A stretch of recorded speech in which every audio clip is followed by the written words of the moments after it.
내가 그 집에서 먹은 밥가 오늘로 끝입니다. 이젠 남입니다. 30년을 운전한 그 사람이 제 손을 뿌리쳤습니다. 그리고는 저를 쓰레기차 발판 위로 밀어 올렸습니다. 살고 싶으면 거기 숨으세요. 난 모른 척 할 겁니다. 그런데 그때 바로 뒤에서 검은 세단 세대가 우리를 쫓아오고 있었습니다. 그날 저는 어떻게 됐을까요? 사연 시작 전 무료인 구독과 좋아요를 눌러주시고 지금 계신 곳을 댓글로 알려주세요.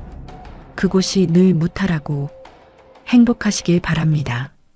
새벽 2시 서울 한남동의 대저택 위로 억수 같은 비가 쏟아지고 있었습니다. 천둥 소리가 하늘을 찢을 듯 울렸죠. 모두가 잠든 깊은 밤. 하지만 굳게 닫힌 저택의 뒷문이 아주 조용히 열렸습니다. 검은 우비를 뒤집어 쓴 남자가 잠옷바람에 작은 아이를 끌다시피 데리고 뛰어나왔습니다. 남자는 박상철. 이 집안에서 30년 동안 운전대를 잡은 가장 충직한 기사였습니다. 그리고 그에게 질질 끌려가는 아이는 이제 겨우 8살, 이 거대한 그룹의 유일한 후계자 지훈 도련님이었습니다. 아저씨 아파요. 손목 아파요. 왜 이래요? 지훈이가 울먹이며 숨을 헐떡였습니다. 하지만 박 기사는 대답하지 않았습니다. 평소라면 도련님 넘어지십니다라며 업어줬을 그가 지금은 아이가 빗물 웅덩이에 미끄러져 무릎이 까져도 거칠게 잡아당길 뿐이었습니다. 박 기사는 아이를 골목 끝 어두운 구석으로 몰고 갔습니다. 그곳에는 번쩍이는 회장님의 검은 세단 대신 녹이 슬어 칠이 벗겨진 음식물 쓰레기 수거차 한 대가 서 있었습니다. 윙윙거리는 파리떼와 함께 트럭 짐칸에서는 시큼하고 역겨운 썩은 냄새가 비처럼 흘러내리고 있었습니다. 싫어. 냄새나. 아저씨, 나 집에 갈래. 지훈이가 코를 막고 뒷걸음질 쳤습니다. 할아버지한테 다 이를 거야. 아저씨, 혼내달라고 할 거야. 짤그랑. 그 순간 박 기사가 주머니에서 무언가를 꺼내 빗물 고인 바닥에 던졌습니다.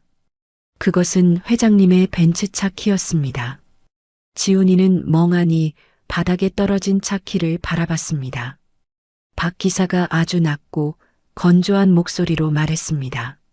가서 이르십시오. 회장님이 살아계신다면 말입니다. 지훈이가 고개를 들었습니다. 어? 회장님, 방금 돌아가셨습니다. 박 기사의 목소리에 물기가 없었습니다. 도련님이 세상에서 제일 좋아하는 작은아버지가 산소호흡기 코드를 뽑았거든요. 쿵. 지훈이의 작은 심장이 바닥으로 떨어지는 것 같았습니다. 할아버지가 돌아가셨다. 작은아빠가 그랬다. 8살 아이의 머리로는 도저히 이해할 수 없는 말이었습니다. 입술이 파랗게 질려 아무 말도 나오지 않았습니다. 하지만 지훈이를 더 무섭게 만든 건 박 기사의 눈빛이었습니다. 언제나 몰래 사탕을 쥐어주던 따뜻한 눈주름은 온데간데 없고 그 자리엔 남보다 더 차가운 냉기만 흐르고 있었습니다. 지금 집으로 돌아가면 도련님도 똑같이 됩니다. 박 기사가 쓰레기차의 녹슨 짐칸 문을 쾅 하고 열었습니다. 훅 끼쳐오는 악취에 지훈이가 헛구역질을 했습니다. 타세요. 박 기사의 명령이었습니다. 아저씨, 제발. 나 이거 타기 싫어. 무서워요. 지훈이가 박 기사의 바지가랑이를 잡고 매달렸습니다. 기익. 그때 골목 저편에서 눈부신 헤드라이트 불빛이 번쩍였습니다. 검은 세단 세대가 빗물을 튀기며 무섭게 달려오고 있었습니다. 작은아버지의 하수인들 철이반이었습니다. 박 기사의 눈썹이 꿈틀했습니다. 그는 지훈이의 팔을 억지로 잡아떼며 소리쳤습니다. 울지 마! 귀찮게 진짜! 지금부터 저 모르는 사람입니다. 아시겠습니까? 도련님도 아니고 저도 기사가 아닙니다. 우린 남남입니다. 그 말이 때리는 것보다 더 아팠습니다. 우린 남남이다. 지훈이는 울음을 꾹 삼켰습니다. 여기서 더 울면 아저씨가 자기를 진짜로 버리고 갈 것 같았습니다. 거기가 도련님한테 제일 안전한 곳입니다. 숨소리도 내지 마십시오. 지훈이는 살기 위해 미끌미끌한 오물이 묻은 쓰레기차 짐칸으로 기어 올라갔습니다. 쓰레기 봉투 사이에 몸을 웅크렸습니다. 철커덕. 무거운 철문이 닫혔습니다. 세상이 닫혔습니다. 완벽한 어둠. 그리고 숨을 쉴 수 없을 만큼 지독한 악취. 바깥에서는 타이어 긁히는 소리와 남자들의 고함 소리가 들려왔습니다. 박상철. 애 어디 갔어? 그 꼬맹이 어디로 빼돌렸어? 철문 하나를 사이에 두고 지훈이는 귀를 기울였습니다. 박 기사의 목소리가 들려왔습니다. 아까와는 전혀 다른 비굴하고 비열한 목소리였습니다. 아이고, 형님들 오셨습니까? 네요? 모릅니다. 제가 유모도 아니고 전 오늘부로 그 집 그만뒀습니다. 밥줄 끊긴 마당에 애는 챙겨서 뭐합니까? 이 새끼가. 그럼 넌 왜 이 똥차 옆에 있어? 퇴직금 대신 이거라도 팔아먹으려고요. 밥값은 챙겨야 할 거 아닙니까? 철문 안에서 그 소리를 듣던 8살 지훈이는 가슴이 와장창 무너져 내렸습니다. 밥줄 끊겨서 나를 버렸다. 똥차 팔아서 돈 챙기려고 한다. 지훈이는 쓰레기 더미 속에서 입술을 깨물었습니다. 여린 입술에서 피가 배어 나왔습니다. 겔겔겔. 부웅. 쓰레기차가 요란하게 시동을 걸고 출발했습니다. 지훈이는 덜컹거리는 짐칸 안에서 오물과 함께 뒹굴었습니다. 하지만 더 이상 울지 않았습니다. 눈물이 말라버린 8살 아이의 눈에 차가운 도끼가 서리기 시작했습니다. 두고 봐. 내가 나가면 아저씨부터 가만 안 둬. 절대 용서 안 해. 하지만 어린 지훈이는 보지 못했습니다. 운전석에 앉은 박 기사가 백미러로 굳게 닫힌 짐칸을 바라보며 핸들을 쥔 손이 하얗게 질리도록 떨고 있다는 것을요. 그의 주름진 눈가에서 굵은 눈물방울이 뚝 하고 떨어졌습니다. 쓱 쌍마이너스. 와이퍼가 빗물을 닦아냈지만 박 기사의 눈물은 닦이지 않았습니다. 그가 아주 작게 빗소리에 묻힐 만큼 작게 속삭였습니다. 죄송합니다, 도련님. 부디 살아만 계십시오. 그게 제 밥값입니다. 트럭이 빗속을 뚫고 어둠 속으로 사라졌습니다. 그날 밤 대한민국 최고의 금수저 도련님은 가장 더러운 쓰레기차를 타고 세상에서 사라졌습니다. 새벽 5시 도시의 모든 더러움이 모이는 곳, 수도권 폐기물 처리장, 녹색 쓰레기차 한 대가 천천히 적재함을 들어 올렸습니다. 그 안에는 8살 지훈이가 숨어 있었어요. 아저씨, 나 여기 있어요. 문 열어줘요.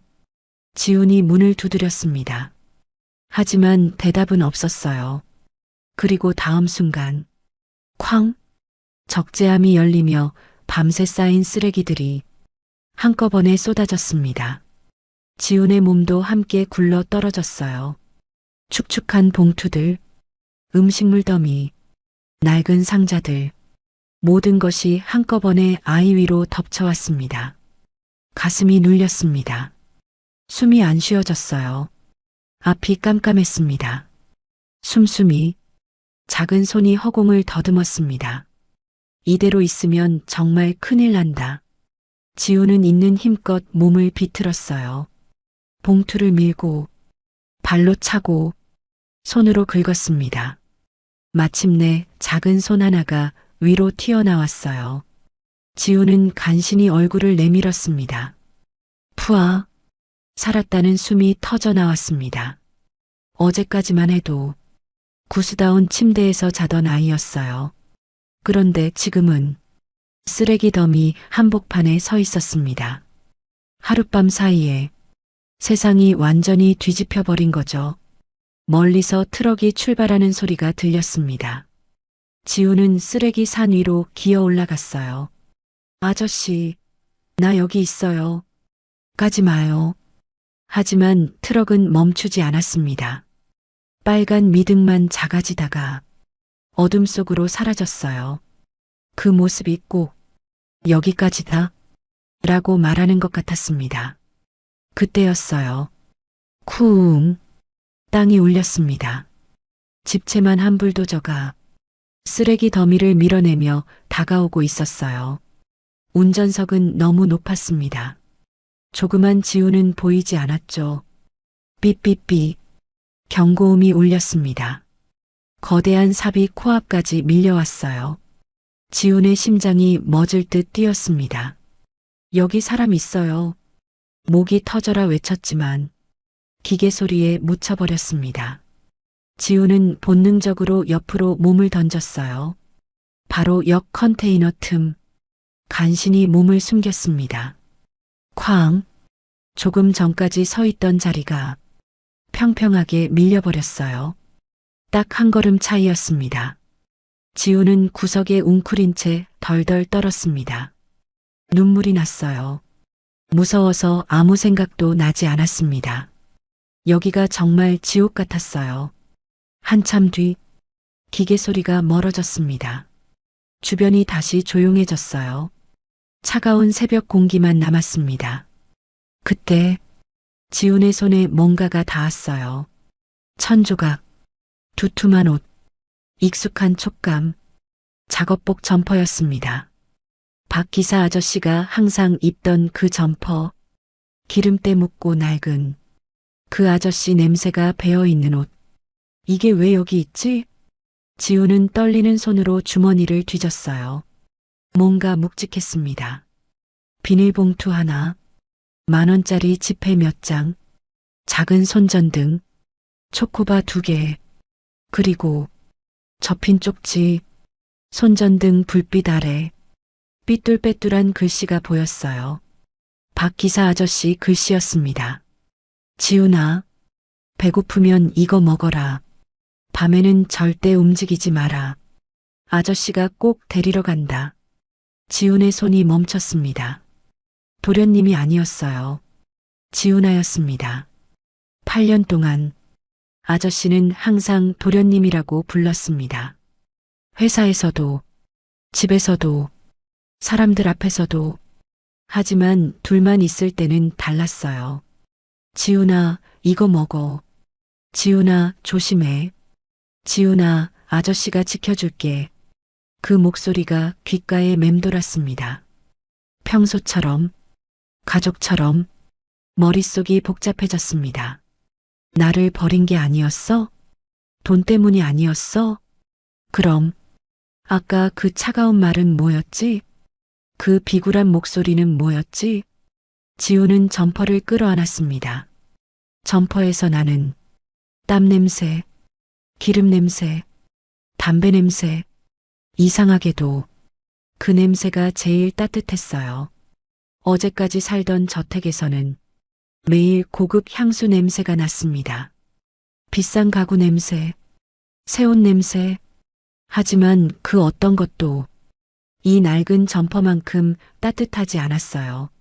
지훈이 작게 중얼거렸습니다. 기다릴래. 아저씨 올 때까지 숨어 있을래. 지훈은 컨테이너 구석에 몸을 웅크렸어요. 점퍼를 이불처럼 덮었습니다. 쪽지를 가슴에 꼭 쥐었어요.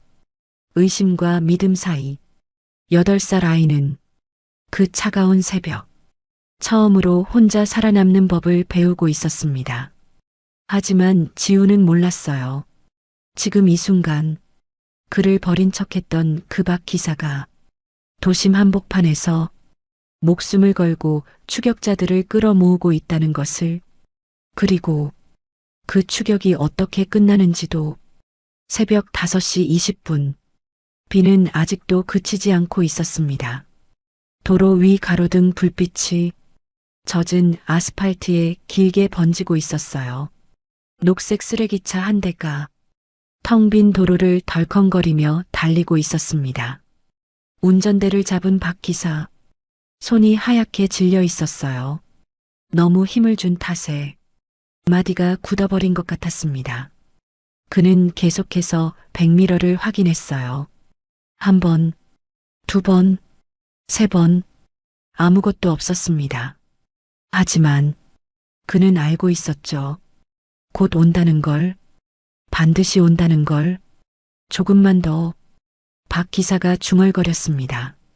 생각만 해도 가슴이 찢어졌습니다. 지금 당장 차를 세우고 달려가고 싶었어요.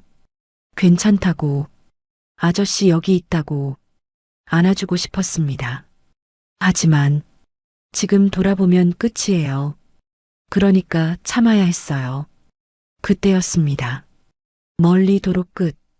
갑자기 하얀 불빛 3개가 동시에 켜졌어요. 쌍라이트, 그리고 빠르게 가까워지는 그림자. 검은 세단. 한 대가 아니었습니다. 2대, 3대.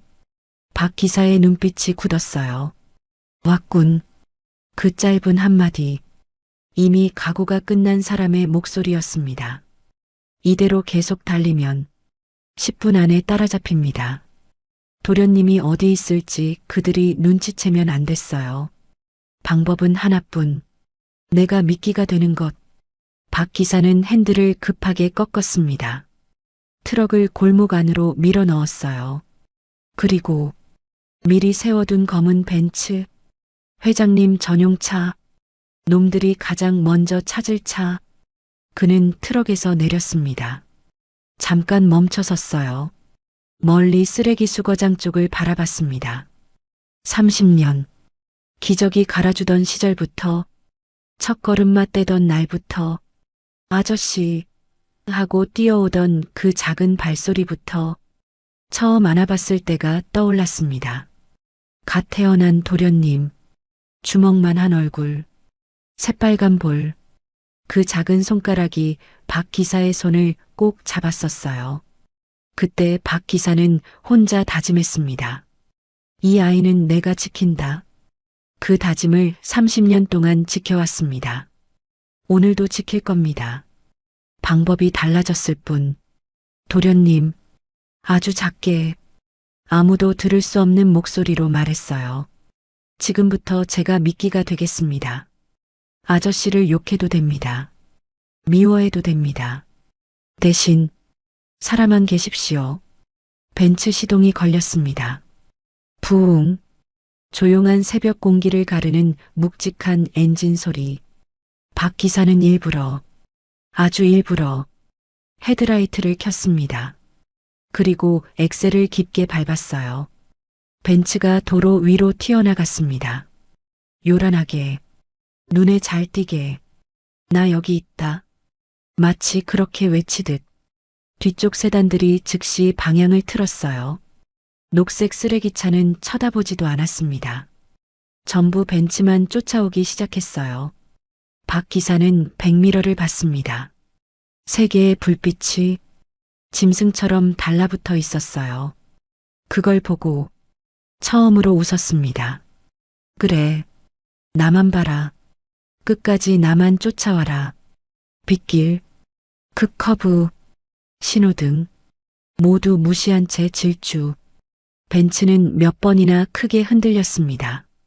옆 차선 차량이 아슬아슬하게 스쳐 지나갔고, 뒤에서는 계속 경적이 울렸어요. 쿵! 뒤에서 강한 충격이 왔습니다. 차가 크게 흔들렸어요. 핸들이 털렸습니다. 하지만 박 기사는 놓지 않았어요. 두 손으로 더 세게 붙잡았습니다. 또 한 번, 쿵! 이번엔 더 강하게. 차체가 옆으로 밀렸습니다. 타이어가 비명을 질렀어요. 기익. 하지만 멈추지 않았습니다. 숨이 거칠어졌습니다. 앞이 흐려졌어요. 손이 떨렸습니다. 하지만 브레이크를 밟지 않았어요. 조금만 더 멀리. 도련님 있는 곳에서 멀어져야 한다. 10분, 20분, 30분. 박 기사는 서울 외곽까지 놈들을 끌고 갔습니다. 쓰레기장에서 최대한 멀리. 마침내 한강 다리 위. 더 이상 갈 곳이 없었습니다. 앞에는 경찰차, 뒤에는 세단들. 완전히 포위. 벤츠가 멈췄습니다. 엔진 소리도 잦아들었어요. 고요. 빗소리만 들렸습니다. 박 기사는 핸들에 이마를 기댔습니다. 숨을 깊게 내쉬었어요. 됐다. 충분히 멀리 왔다. 이제 날 잡아도 된다. 차 문이 열렸습니다. 검은 옷의 남자들이 다가왔어요. 거칠게 소리쳤습니다. 애 어디 있냐? 그 꼬맹이 어디 숨겼어? 박 기사는 천천히 차에서 내렸습니다. 고개를 들었어요. 그리고 비틀거리며 웃었습니다. 일부러 더 비열하게, 더 악독하게. 몰라. 귀찮아서 버렸어. 죽었겠지. 남자들이 욕을 퍼부었습니다. 주먹이 날아왔어요. 박 기사는 피하지 않았습니다.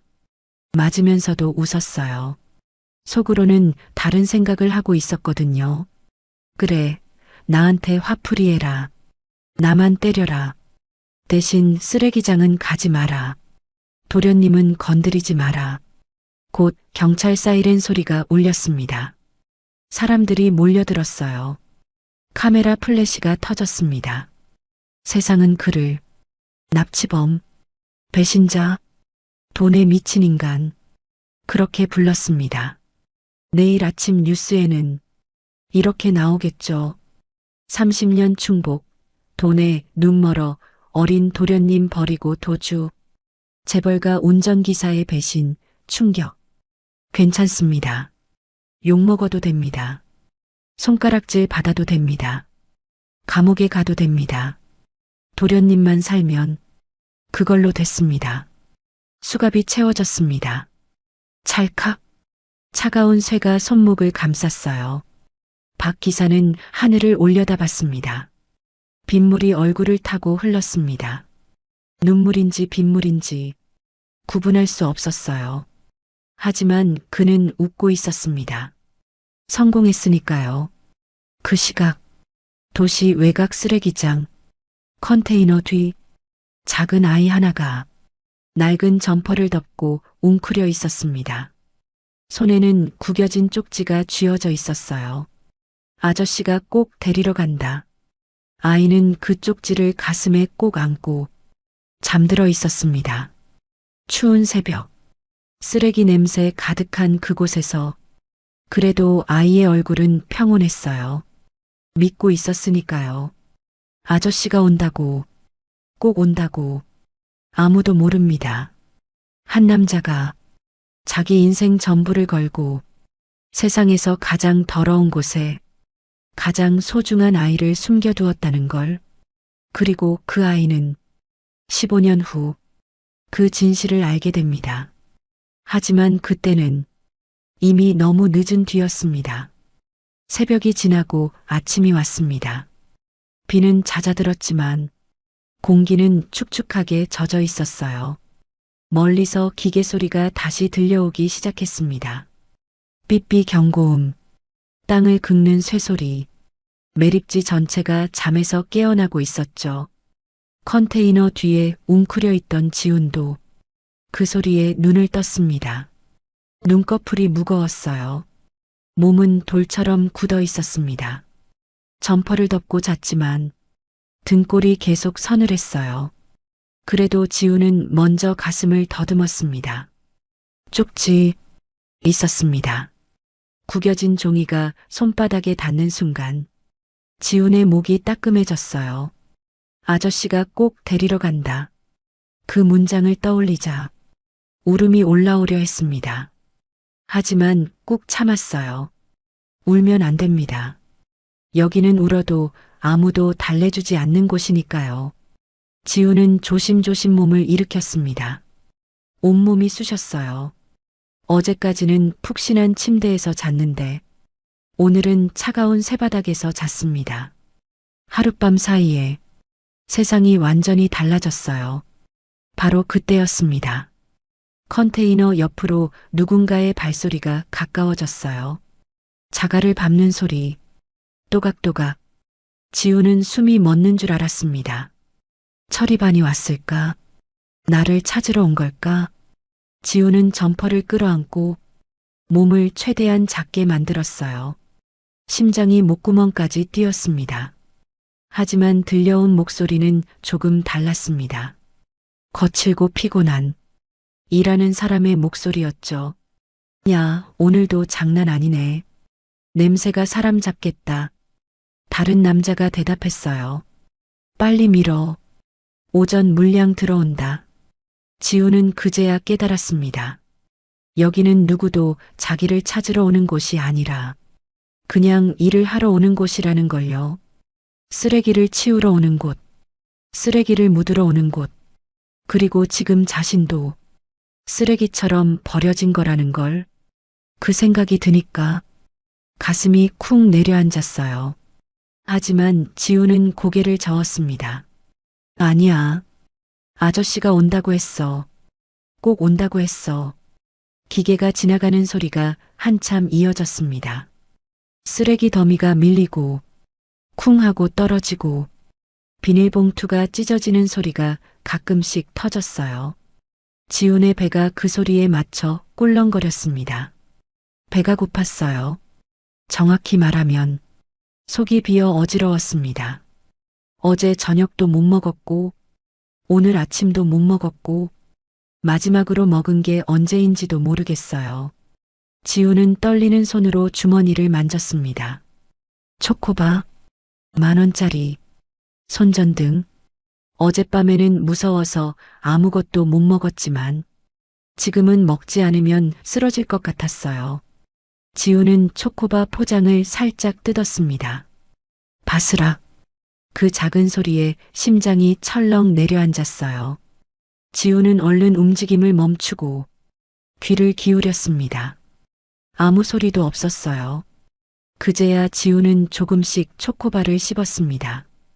달콤함이 입안에 퍼지자 눈물이 핑 돌았어요. 이렇게 작은 것 하나가 살아있다는 느낌을 주다니요. 어제까지는 매일 먹던 간식이었는데 오늘은 이게 전부였습니다. 지우는 씹으면서도 마음속으로 계속 되뇌었어요. 아저씨가 온다. 아저씨가 꼭 온다. 그때였습니다. 컨테이너 앞쪽에서 누군가가 갑자기 소리쳤어요. 잠깐만. 저기 뭐 움직였어. 지훈의 온몸이 얼어붙었습니다.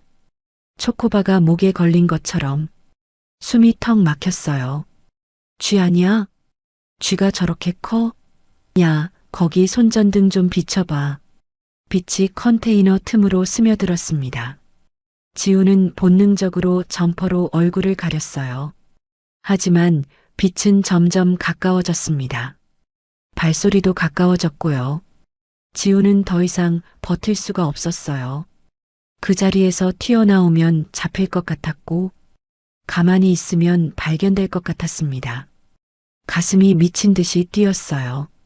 그 순간 지훈의 머리에 한 가지 생각이 번쩍 지나갔습니다. 도망치자. 지금 뛰지 않으면 끝이다. 지훈은 점퍼를 움켜쥐고 컨테이너 반대쪽으로 기어 나왔어요. 발이 쓰레기 늪에 빠져 푹 소리가 났습니다. 지훈은 이를 악물고 몸을 뽑았어요. 그리고 그대로 달렸습니다. 야, 저거 애잖아. 뭐야, 진짜 사람이었어? 야, 거기서. 지훈은 뒤를 돌아볼 틈도 없었어요.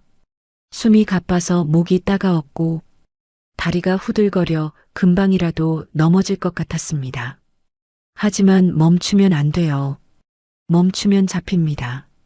지우는 쓰레기 더미 사이를 비집고 달렸어요. 봉투가 발목에 걸리고 젖은 종이가 신발처럼 달라붙었습니다. 맨발이어서 더 아팠어요. 발바닥이 따끔따끔 찢어지는 느낌이 났습니다. 그러다 결국 지우는 미끄러졌어요.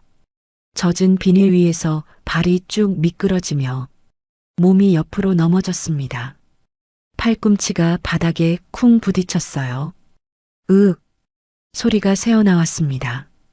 지우는 입을 틀어막고 다시 일어나려 했지만 그때 누군가의 그림자가 지우 앞을 가로막았어요.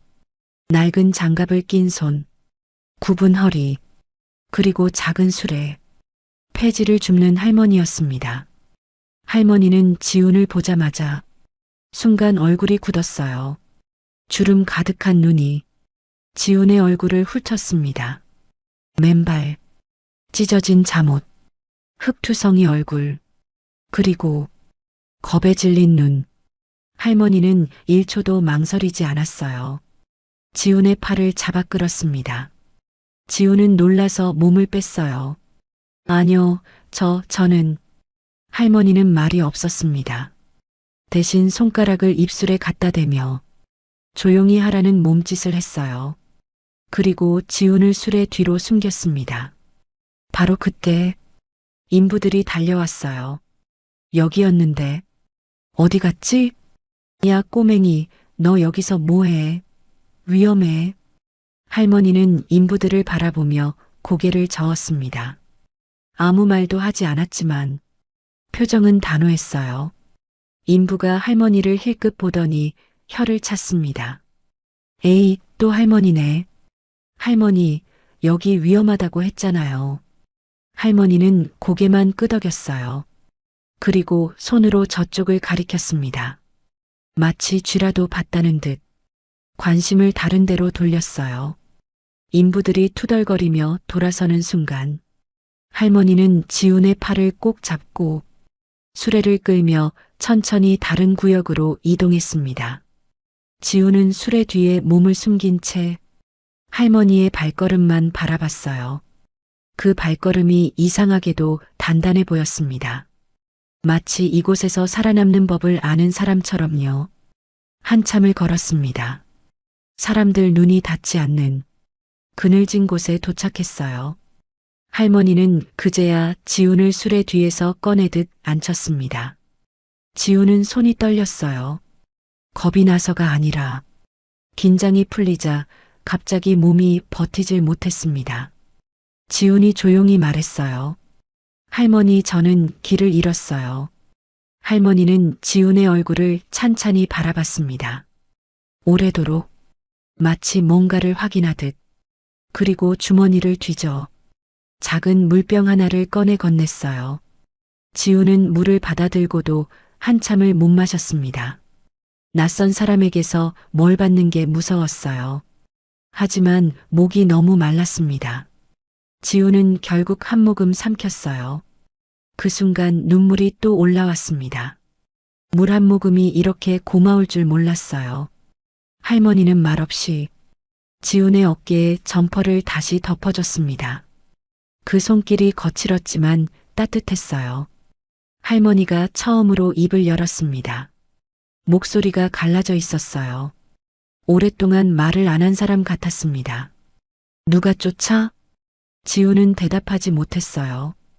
어떻게 말해야 할지 몰랐습니다. 할아버지가 돌아가셨다고? 작은 아빠가 나를 죽이려 한다고? 8살이 감당하기엔 너무 큰 말들이었어요. 지훈은 그냥 고개를 숙였습니다. 그리고 속삭이듯 말했어요. 아저씨가 꼭 온댔어요. 할머니는 대답 대신 지훈의 손에 쪽지가 있는지 확인하듯 슬쩍 봤어요. 구겨진 종이, 꼭 쥔 손가락. 할머니는 고개를 아주 천천히 끄덕였습니다.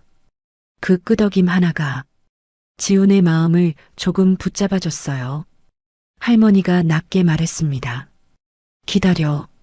여기 있어. 움직이면 안 돼. 지훈은 입술을 깨물었어요. 믿어야 합니다. 지금은 믿는 것 말고는 아무것도 없으니까요. 그 시각 도시 한복판에서는 박 기사의 얼굴이 TV에 나오고 있었습니다.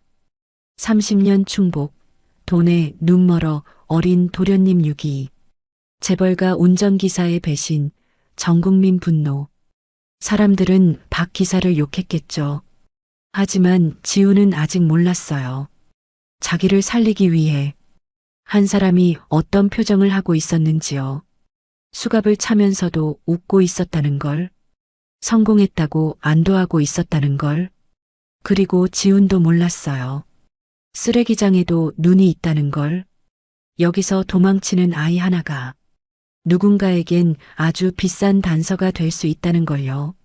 멀리서 누군가가 전화를 걸고 있었습니다. 여기 쓰레기장에 애가 하나 있는데요. 네, 8살쯤 되어 보여요. 맨발이고 잠옷 입고 있어요. 지우는 점퍼를 더 꼭 움켜쥐었어요. 그리고 마음속으로 다시 한번 말했습니다. 아저씨, 빨리 와요. 저 여기 있어요. 그 말이 바람에 섞여 사라지지 않도록 지우는 두 손으로 가슴을 꼭 눌렀습니다. 사흘이 지났습니다. 쓰레기장 근처에 있는 폐지 줍는 할머니. 집에서 지우는 눈을 떴습니다. 새벽 공기가 매섭게 차가웠습니다. 지붕이 낡은 슬레이트 집 사이로 바람이 휘파람처럼 스며들었어요. 컨테이너를 이어 붙여 만든 작은 단칸방. 그 방 구석, 낡은 이불 속에서 지훈이 눈을 떴어요. 천장이 낮았어요. 손을 뻗으면 닿을 것 같았습니다. 곰팡이 얼룩이 군데군데 피어 있었고 형광등은 반쯤 나간 채 깜빡거렸어요. 어젯밤 내내 지지직 지지직 그 소리 때문에 잠도 제대로 못 잤습니다. 몸을 일으키자 등에서 퀴퀴한 냄새가 났어요. 쓰레기 냄새, 땀 냄새, 젖은 점퍼 냄새. 사흘째 씻지 못했습니다. 어제까지만 해도, 아니, 사흘 전까지만 해도 향수 냄새 나는 침대에서 자던 아이였어요. 매일 아침 따뜻한 물로 샤워했고 뽀송뽀송한 수건으로 몸을 닦았고 부드러운 잠옷을 입었습니다. 지금은요, 바닥에 깔린 골판지 위에서 쪼그려 자고 있었죠. 이불은 얇아서 등이 시렸고 베개는 없어서 팔을 베고 잤습니다. 방 한쪽에서 발그락 소리가 들렸어요. 할머니였습니다. 허리가 굽은 채 낡은 주전자로 물을 끓이고 있었어요. 일어났냐? 갈라진 목소리. 며칠째 들어도 익숙해지지 않았습니다. 그래도 이상하게 따뜻했어요. 배고프지? 라면 하나 끓였다 같이 먹자. 지우는 대답하지 않았습니다. 고개만 끄덕였어요. 말을 하면 목이 막혀 올 것 같았거든요. 라면은 반쪽짜리 냄비 하나, 국물은 거의 물이었고 면은 둘이 나눠 먹기엔 턱없이 적었습니다. 할머니가 젓가락으로 면을 집었어요. 그리고 절반 이상을 지운 그릇에 얹었습니다. 많이 먹어라. 애는 커야 된다. 지우는 그 말에 젓가락이 멈췄어요. 할머니 그릇을 봤습니다. 국물밖에 없었어요. 할머니는요? 나는 됐다. 어제 빵 먹었어. 거짓말인 거 알았습니다. 어제 빵 같은 거 없었어요. 할머니는 지훈 먹는 거 보면서 물만 마셨거든요. 그 순간 지훈 가슴이 욱하고 막혔습니다. 왜 이 할머니는 챙겨주는데, 처음 본 아이를 숨겨주고 밥을 나눠주고 자기 이불을 덮어주는데 왜 그 아저씨는, 30년을 함께한 아저씨는 젓가락이 덜컥 떨어졌습니다. 눈물이 떨어질 것 같아 급히 고개를 숙였어요. 할머니가 지훈을 봤습니다. 아무 말 없이 그냥 등을 토닥여줬어요. 툭, 툭. 그 손길이 거칠었지만 이상하게 따뜻했습니다. 밖으로 나가자. 아침 공기가 매서웠어요. 손수레 하나, 낡은 고무장갑, 폐지 묶는 노끈. 할머니는 아무 말 없이 손수레를 끌었습니다. 지우는 뒤에서 밀었어요. 할머니, 나도 도울게요. 할머니가 고개를 저었습니다. 넌 여기 있어. 위험해. 하지만 지우는 따라갔어요. 가만히 있으면 머리가 터질 것 같았거든요. 생각이 자꾸 아저씨한테 갔습니다. 그게 싫었어요. 골목마다 박스가 쌓여 있었습니다. 치킨집 앞, 편의점역, 아파트 분리수거장. 지우는 처음으로 폐지를 주워봤습니다. 박스를 접고 신문지를 묶고 손수레에 실었어요. 지운 손에 처음으로 박스 냄새가 배었습니다. 종이 먼지가 날렸어요. 손바닥이 까슬까슬해졌습니다. 사흘 전까지만 해도 이런 건 상상도 못했어요. 폐지가 뭔지도 몰랐습니다. 손수레가 뭔지도 몰랐어요. 세상에 이렇게 사는 사람이 있다는 것도 몇 번을 나르자 손에 물집이 잡혔습니다. 아팠어요. 피부가 벗겨지는 느낌이 났습니다. 그래도 소리 내지 않았어요. 박 기사 아저씨 때문이야. 그 생각만 계속 났습니다. 나만 봐라, 끝까지 나만 쫓아와라. 마지막으로 들었던 그 목소리. 거짓말쟁이. 배신자. 돈 때문에 나버린 인간. 지운 입술이 파르르 떨렸습니다. 박스를 더 세게 눌렀어요. 손이 아팠지만 참았습니다. 아픈 게 나았어요. 생각 안 해도 되니까.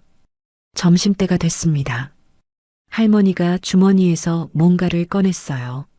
비닐봉지, 안에 식은 밥 한 덩이와 김치 몇 조각이 들어 있었습니다.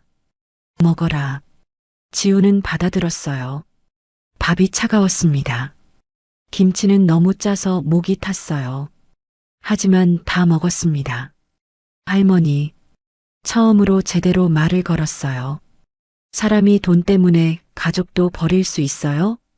할머니가 잠깐 멈췄습니다. 지훈을 바라봤어요. 그런 놈도 있지. 짧은 대답. 근데 끝까지 안 버리는 사람도 있다.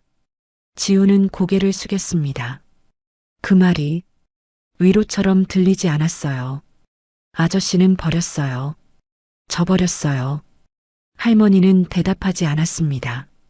그냥 지훈의 머리를 쓰다듬었어요.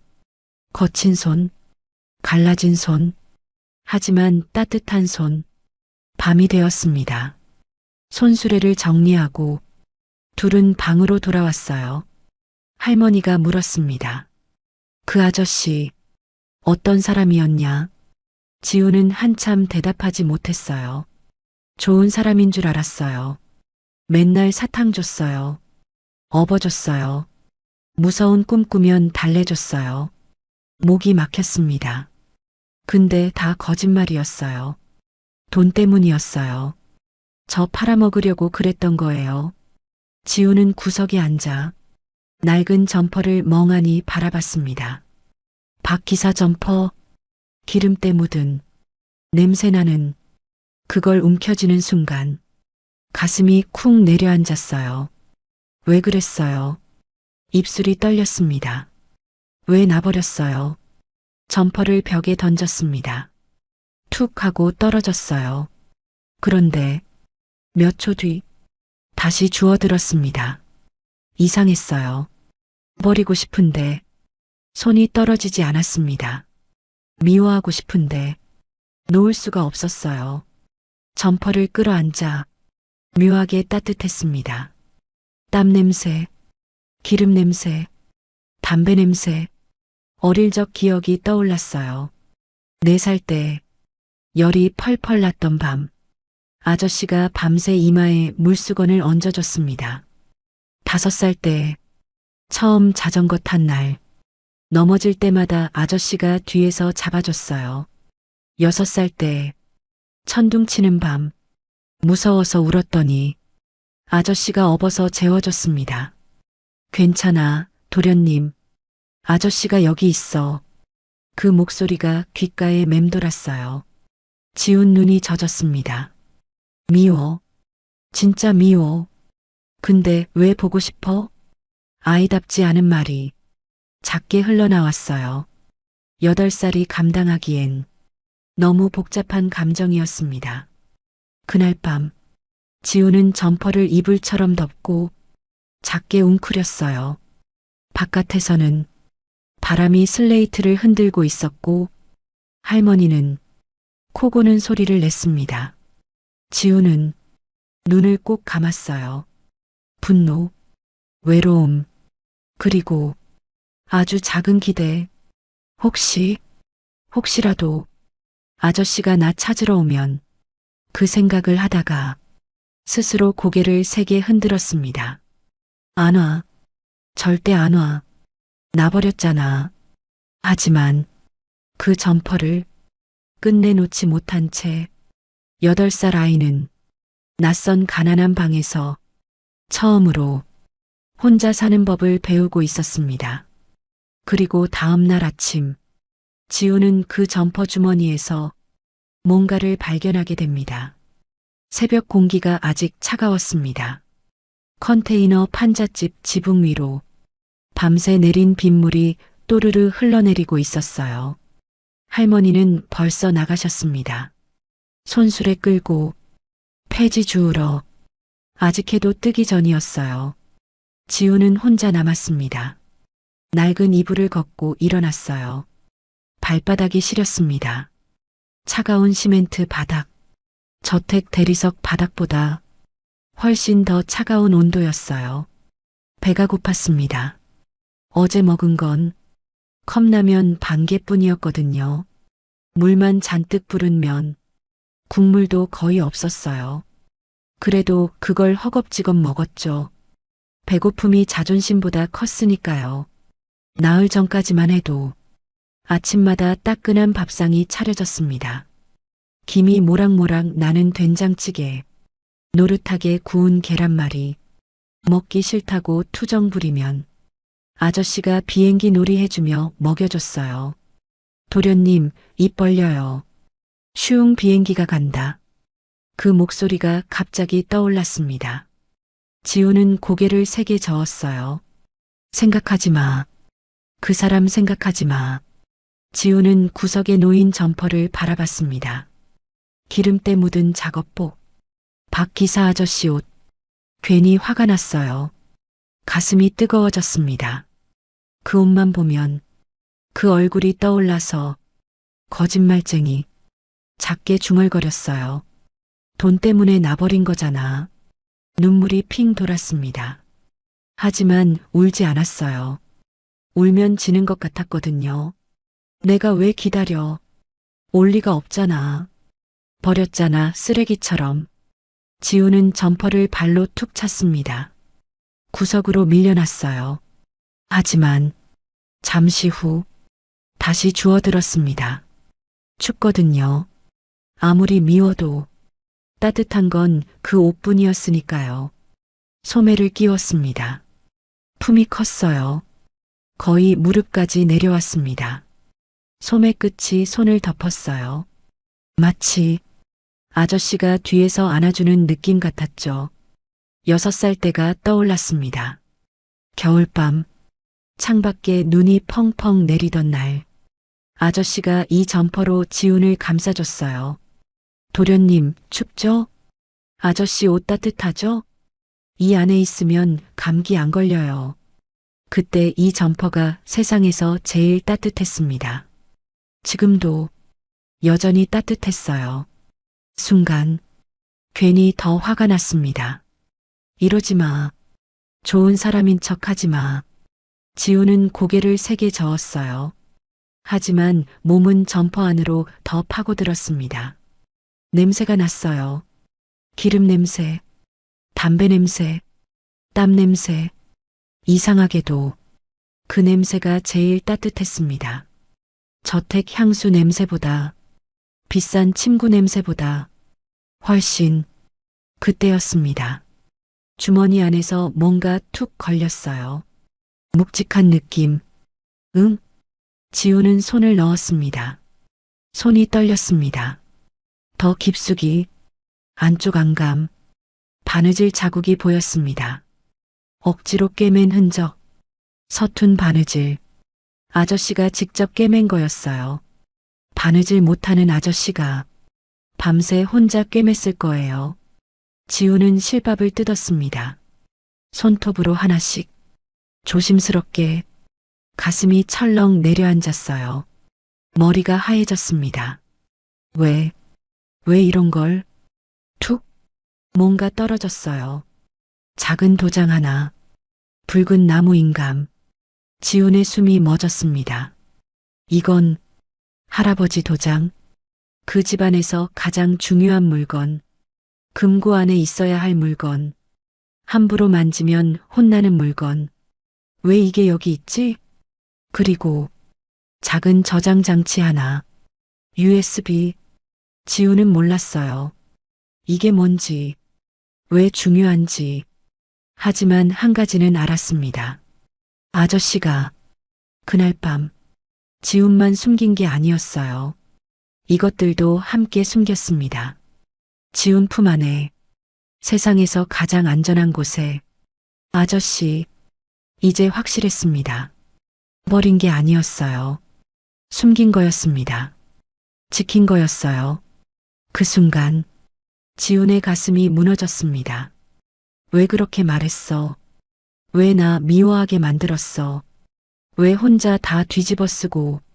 그날 밤이 떠올랐어요. 몰라. 귀찮아서 버렸어. 죽었겠지. 그 차가운 목소리, 그 비열한 웃음, 다 연기였어요. 나를 살리려고 일부러 나쁜 사람인 척 한 거였어요. 바보. 진짜 바보 아저씨. 혼자 영웅인 척 하지 말라고. 점퍼를 끌어안고 울었습니다. 소리도 못 내고 그냥 어깨만 들썩이며 나흘 동안 아저씨를 욕했어요. 배신자라고, 거짓말쟁이라고, 돈 때문에 나버린 인간이라고. 그런데 아저씨는 그 욕을 다 듣고도 아무 말 안 하고 혼자 맞고 있었던 거예요. 미안해. 아저씨, 미안해. 내가 몰랐어. 한참을 울었습니다. 눈물이 마를 때까지. 그리고 눈물을 닦았어요. 작게 말했습니다. 기다릴게. 이번엔 진짜 믿고 기다릴게. 그러니까 꼭 와. 쪽지를 가슴에 품었습니다. 도장과 USB도 함께. 점퍼 안쪽 깊숙이 넣었어요. 아저씨가 지켜준 것들. 이번엔 내가 지킬게. 그날 8살 지우는 처음으로 알았습니다. 세상에서 제일 더러운 곳에서도 누군가는 자기 인생을 걸고 자기를 지켜주고 있다는 걸. 사랑은 말로 하는 게 아니라는 걸. 그리고 그 시각, 서울 어딘가, 경찰서 유치장, 차가운 시멘트 바닥에 박 기사가 앉아 있었습니다. 얼굴에는 멍이 들어 있었어요. 입술은 터져 있었습니다. 하지만 그는 웃고 있었어요. 눈을 감고 조용히. 도련님, 살아있죠? 아저씨가 숨겨둔 거 잘 찾았죠? 대답은 들리지 않았습니다. 하지만 박 기사는 믿고 있었어요. 그 아이는 살아있다고, 반드시 살아남을 거라고. 그게 그의 유일한 희망이었습니다. 아침 햇살이 판잣집 틈으로 조용히 스며들었습니다. 밤새 떨던 공기가 조금 누그러졌어요. 지우는 점퍼를 끌어안은 채 눈을 떴습니다. 몸은 아직 축축했고 등이 욱신거렸어요. 하지만 이상하게도 어젯밤보다 덜 무서웠습니다. 문 밖에서 철컹 철컹 손수레 바퀴 끄는 소리가 들렸어요. 할머니였습니다. 폐지를 한가득 싣고 천천히 돌아오고 있었죠. 허리가 굽어서 키가 반으로 줄어든 것처럼 보였어요. 그래도 손수레는 놓지 않았습니다. 매일 아침 해 뜨기 전부터 어이구 우리 강아지 일어났네. 할머니가 웃었어요. 입가주름이 깊게 접혔습니다. 그 주름이 이상하게 따뜻했어요. 배고프지? 지우는 고개를 끄덕였습니다. 부끄러웠어요. 어제도 얻어먹었는데 또 배가 고팠거든요. 할머니는 검은 냄비를 꺼냈습니다. 쌀 한 줌, 김치 조금, 그리고 물을 많이, 보글보글, 얇은 죽이 끓었어요. 김이 모락모락 올라왔습니다. 많이 못 줘서 미안하다. 이 할미가 형편이 안 돼. 지우는 급히 고개를 저었어요. 아니에요, 괜찮아요. 목이 메었습니다. 저택에서 먹던 수십 가지 반찬보다 이 죽이 더 따뜻했어요. 한 숟갈, 두 숟갈, 입안이 데일 만큼 뜨거웠습니다. 그런데도 눈물이 났어요. 왜인지 몰랐습니다. 그냥 누가 자기 밥을 챙겨준 게 오랜만이었거든요. 저택에서는요, 밥상은 항상 차려져 있었어요. 하지만 함께 먹는 사람은 없었습니다. 할아버지는 바빴고, 작은 아빠는 무서웠고, 밥을 먹으면서 웃어본 적이 없었어요. 그런데 지금은요, 냄비 하나에 둘이 마주 앉아서 할머니가 웃으면서 떠먹여주고 있었습니다. 천천히 먹어라. 체한다. 할머니 손이 지운 머리를 쓰다듬었어요.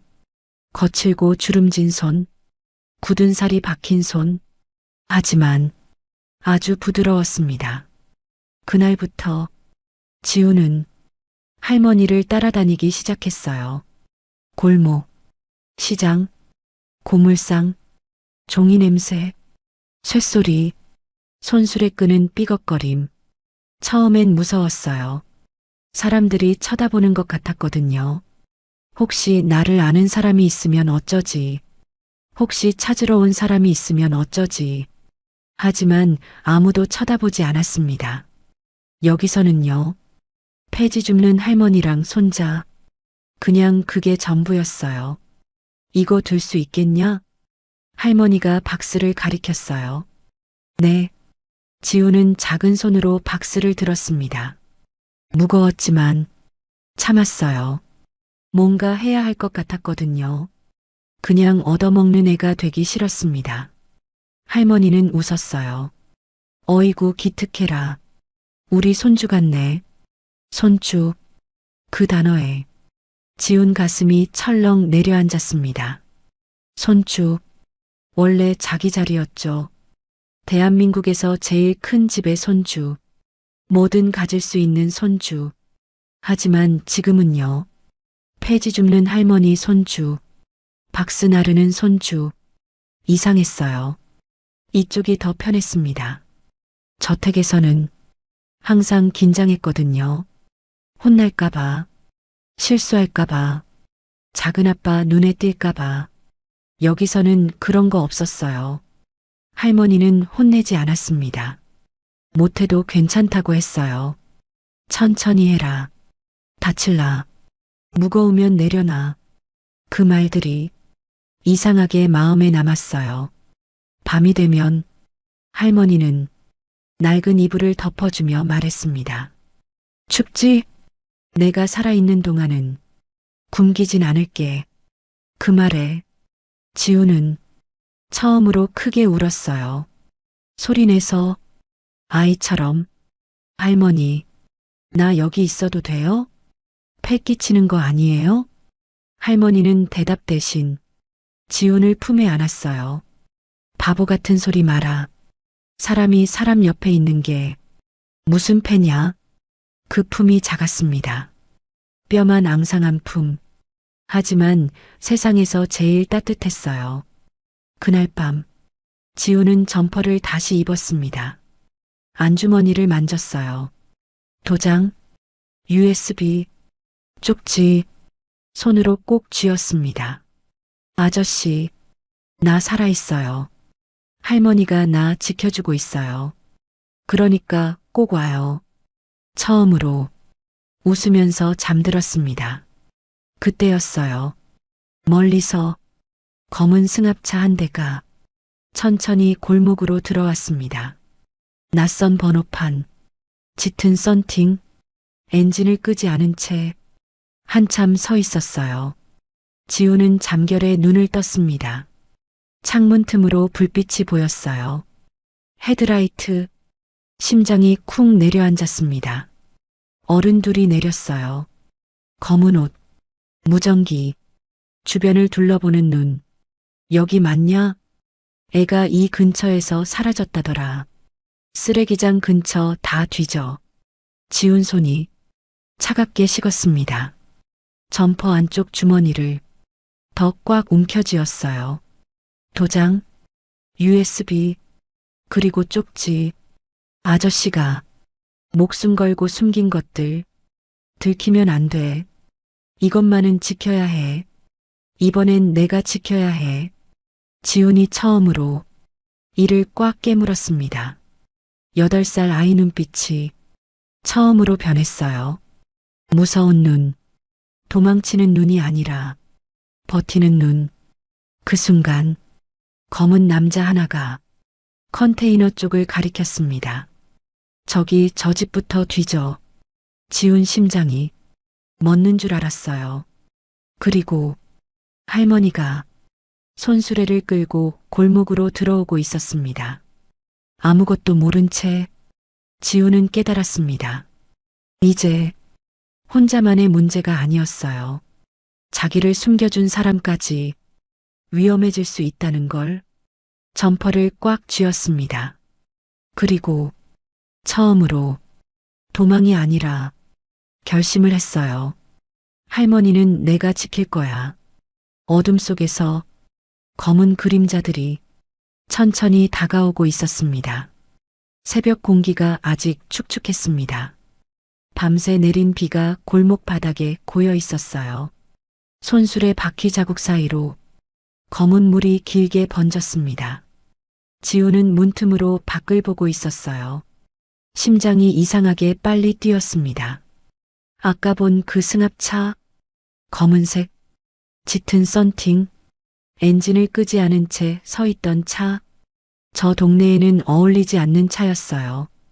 여기는 폐지 줍는 사람들이 사는 곳, 낡은 손수레와 리어카가 전부인 곳. 그런데 번쩍이는 승합차라니. 괜히 예민한 건가. 혼잣말을 했지만 모간이 바싹 말랐습니다. 그때였어요. 지잉, 낮은 진동 소리, 무전기 잡음. 여기 근처 맞다니까. 쓰레기장 CCTV에 찍혔어. 꼬마 하나, 녹색 트럭에서 떨어졌대. 지훈의 숨이 멎었습니다. 쓰레기장, CCTV, 찍혔다. 그 말이 머리를 망치처럼 때렸어요. 생각해보니 그랬습니다. 쓰레기장에도 관리실이 있었어요. 불도저 옆에 작은 건물. 거기 카메라가 있었던 것 같았습니다. 그리고 그날 지우는 인부들한테 발견됐었죠. 저거 애잖아. 야, 거기서. 그때 누군가 신고했을 거예요. 이상한 애가 있다고. 맨발에 잠옷 입은 애가 있다고. 쓰레기장에도 눈이 있었습니다. 도망치는 아이 하나가 누군가에겐 아주 비싼 단서가 될 수 있다는 걸. 지우는 그제야 알았어요. 남자 둘이 골목으로 걸어 들어왔습니다. 검은 점퍼, 짧은 머리, 운동화 밑창이 물을 밟을 때마다 척척 소리가 났어요. 평범한 동네 사람이 아니었습니다. 눈빛이 달랐어요. 찾는 사람 눈, 사냥하는 사람 눈. 저기 컨테이너부터 뒤져. 노숙자들 숨기 딱 좋잖아. 지운 손이 차갑게 식었습니다. 저기는 할머니 집. 마침 골목 입구에서 손수레 소리가 들렸어요. 철컹, 철컹. 할머니였습니다. 아무것도 모른 채 폐지를 한가득 싣고 돌아오고 있었죠. 허리가 굽어서 앞도 잘 안 보이는데 그래도 열심히 끌고 오고 있었어요. 안 돼. 지훈이 입술을 깨물었습니다. 저 사람들이 할머니를 보면 분명 물어볼 거예요. 애 못 봤어요? 여기 숨긴 거 아니에요? 할머니는 거짓말을 못하는 사람이에요. 얼굴에 다 써 있는 사람. 눈을 못 마주치면 금방 들키는 사람. 그러면 할머니까지 잡혀갑니다. 나 때문에. 지훈 가슴이 쿵 내려앉았어요. 며칠 전 할머니가 했던 말이 떠올랐습니다. 내가 살아있는 동안은 굶기진 않을게. 그 말, 그 따뜻한 말. 그런 사람을 위험하게 만들 수 없었어요. 문이 벌컥 열렸습니다. 지훈이 뛰쳐나갔어요. 할머니, 왜 그래, 애야? 조용히 아무 말도 하지 마요. 지훈은 손수레를 잡아 끌었습니다. 컨테이너 뒤편, 쓰레기 더미 쪽. 여기 숨어요. 제발이요. 왜 그러냐? 무슨 일이야? 설명 못해요. 그냥 숨어요. 처음으로 지훈이 할머니에게 소리쳤어요. 할머니는 그 눈을 봤습니다. 8살 아이 눈이 아니었어요. 겁에 질렸지만 동시에 뭔가를 지키려는 눈. 할머니는 아무 말도 하지 않았습니다. 그냥 끄덕였어요. 그때 철컥 컨테이너 문이 열리는 소리. 어이, 사람 있냐? 남자 목소리였어요. 거칠고 짜증 섞인 목소리. 마이너스 마이너스 마이너스. 발소리가 가까워졌습니다. 지훈은 할머니 손을 꽉 잡았어요. 주름진 손, 차가운 손, 굳은 살 박힌 손. 하지만 놓을 수 없었습니다. 여기 노숙자 사는 데 같은데? 뒤져. 애 하나 숨어 있을지도 몰라. 심장이 귀에서 뛰었어요. 쿵, 쿵, 쿵. 발자국이 바로 코앞까지 왔습니다. 컨테이너 뒤, 쓰레기 더미 하나만 넘으면 들켜요. 지우는 순간 깨달았습니다. 도망쳐야 한다. 둘 다 잡히면 끝이다. 하지만 할머니는 못 뛰어요. 허리가 굽어서, 다리가 안 좋아서. 그러면 내가 뛰어야 해요. 저 사람들 시선을 끌어야 해요. 할머니, 지훈이 속삭였어요. 나 먼저 갈게요. 뭐? 저 사람들 나 찾는 거예요. 말도 안 되는. 내가 안 가면 할머니까지 잡혀요. 지훈은 점퍼 안쪽 주머니를 꽉 쥐었습니다. 도장, USB, 그리고 쪽지. 아저씨가 목숨 걸고 숨긴 것들. 이번엔 내가 지켜야 해요. 절 찾으면 모른다고 해요. 처음 보는 애라고 해요. 제발 꼭 그렇게 해요. 할머니 눈에 물기가 맺혔어요. 애야, 너 어디 가려고? 지우는 할머니 손을 한 번 더 꽉 쥐었습니다. 그리고 놓았어요. 고마웠어요, 할머니. 밥 줘서 고마웠어요. 이불 덮어줘서 고마웠어요. 손주라고 해줘서 고마웠어요. 아! 남자 하나가 소리쳤습니다. 거기 누구 있어? 더 생각할 시간 없었어요. 지우는 반대쪽 골목으로 뛰었습니다. 일부러 큰 소리를 내면서 발을 세게 구르면서 저기다, 꼬마, 잡아. 남자들이 방향을 틀었어요. 할머니 쪽이 아니라 지훈 쪽으로. 됐다. 이쪽으로 오고 있어. 지훈은 더 빨리 달렸습니다. 맨발, 젖은 아스팔트, 미끄러지면서도 달렸어요. 발바닥이 찢어지는 것 같았습니다. 하지만 멈출 수 없었어요. 이번엔 도망이 아니었습니다. 지키기 위해 뛰는 거였어요.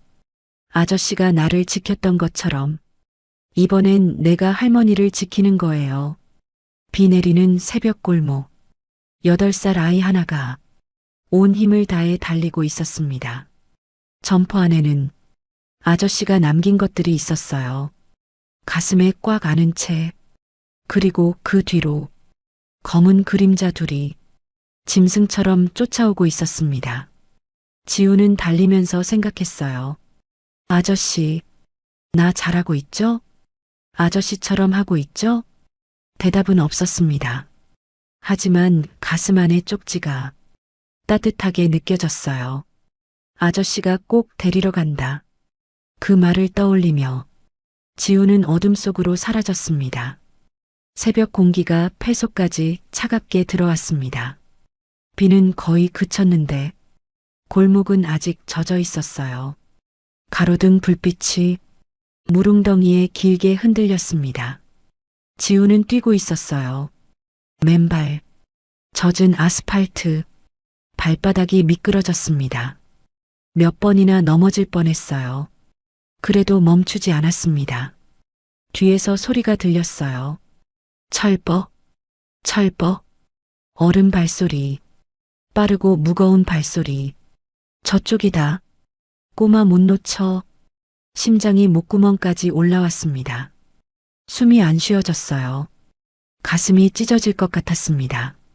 점퍼 안쪽 주머니. 지우는 본능처럼 눌러 잡았어요. 도장, USB, 쪽지. 이거 뺏기면 끝이에요. 아저씨가 목숨 걸고 숨긴 것들. 절대 들키면 안 돼. 조금만 더. 혼잣말이 입 밖으로 새어나왔습니다. 골목 하나를 꺾었어요. 왼쪽, 또 오른쪽. 아무데나 뛰었습니다. 어디로 가는지도 몰랐어요. 그냥 멀어져야 했습니다. 쿵. 갑자기 어깨가 벽에 부딪혔어요. 숨이 턱 막혔습니다. 눈물이 핑 돌았어요. 그래도 다시 달렸습니다. 발바닥에서 뭔가 찢어지는 느낌이 났어요. 유리 조각을 밟은 것 같았습니다. 아팠어요. 하지만 멈출 수 없었습니다. 뒤에서 무전기 소리가 터졌어요. 앞골목 막아. 도망 못 가게 돌아. 포위. 그 단어가 번쩍 떠올랐습니다. 사방이 막히는 느낌. 쥐처럼 몰리는 기분. 지운 발이 더 빨라졌어요. 이제 무서움이 아니었습니다. 살겠다는 본능. 그것뿐이었어요. 그때 앞에 큰 도로가 보였습니다. 차들이 오가는 길. 불빛. 사람들. 살았다. 순간 안심했어요. 사람 많은 데면 못 잡겠지. 그렇게 생각했습니다. 하지만 도로 위에 서 있던 검은 승합차. 문이 열려 있었어요. 안에 누군가 타고 있었습니다. 심장이 멎었어요. 저 차, 아까 그 차, 할머니 집 앞에 서 있던 그 차, 여기다. 뒤에서 외침이 터졌습니다. 지우는 멈칫했어요. 앞은 승합차, 뒤는 추격자. 막혔습니다. 완전히 다리에 힘이 풀렸어요. 여기서 끝인가? 이렇게 잡히는 건가? 그 순간 아저씨 목소리가 떠올랐습니다. 언제였을까요? 5살 때 숨바꼭질 하다가 울던 날. 지훈아, 막히면 숨으라. 뛰는 것보다 숨는 게 더 빠를 때도 있다. 왜 그런 말 했는지 몰랐는데 지금 알 것 같았어요. 지훈은 고개를 돌렸습니다. 작은 골목. 그리고 검은 비닐봉투 더미. 폐지산. 재활용 쓰레기 더미. 냄새가 지독했습니다. 코가 썩을 것 같았어요. 하지만 익숙했습니다. 쓰레기장 냄새. 이젠 무섭지 않았어요. 나흘 전 처음 쓰레기장에 떨어졌을 때는 토할 것 같았습니다. 그런데 지금은요. 이 냄새가 오히려 안전하게 느껴졌어요. 지우는 그대로 뛰어들었습니다.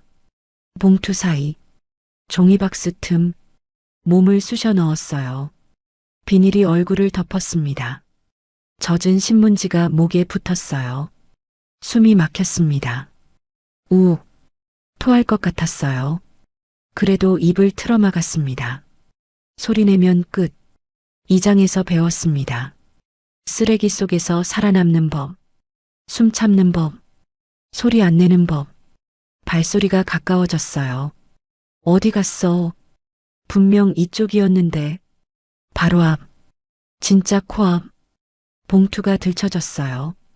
빛이 스쳤습니다. 지우는 숨을 멈췄습니다. 심장까지 멈춘 것 같았어요. 1초, 2초, 3초, 영원 같았습니다. 아, 씨 냄새. 여긴 아니네. 애가 여기 숨겠어? 쓰레기통에 들어갈 놈이 어딨어. 봉투가 다시 떨어졌습니다. 발소리가 멀어졌어요. 그제야 숨이 터져 나왔습니다. 푸아.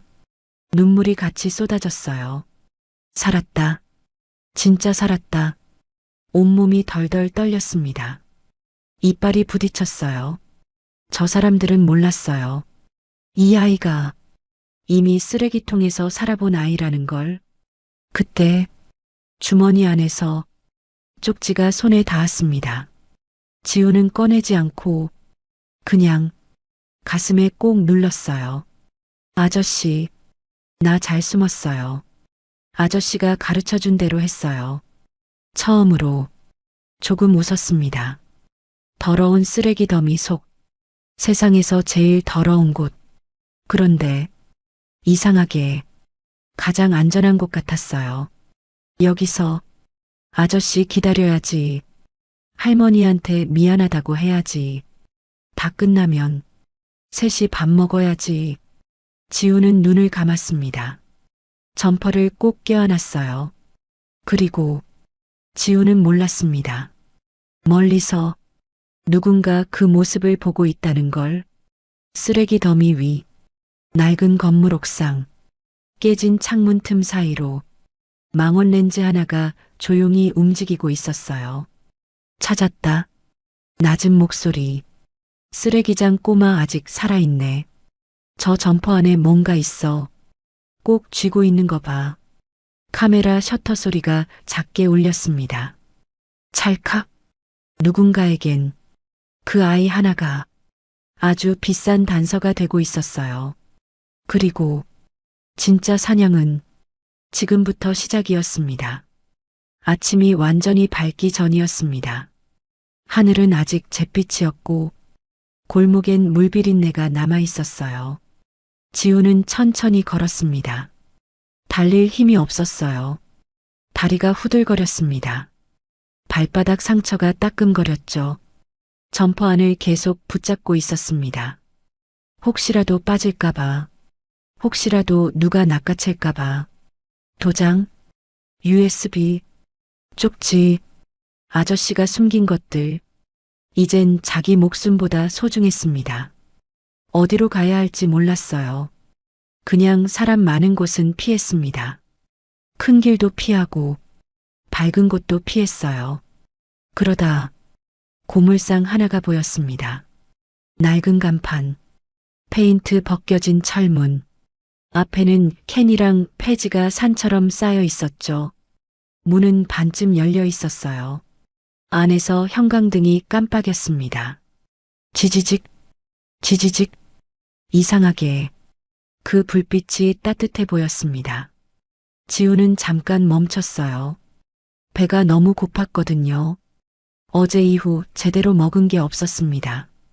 쓰레기 더미에서 주워 먹을까 하다가도 아저씨 얼굴이 떠올라 참았어요.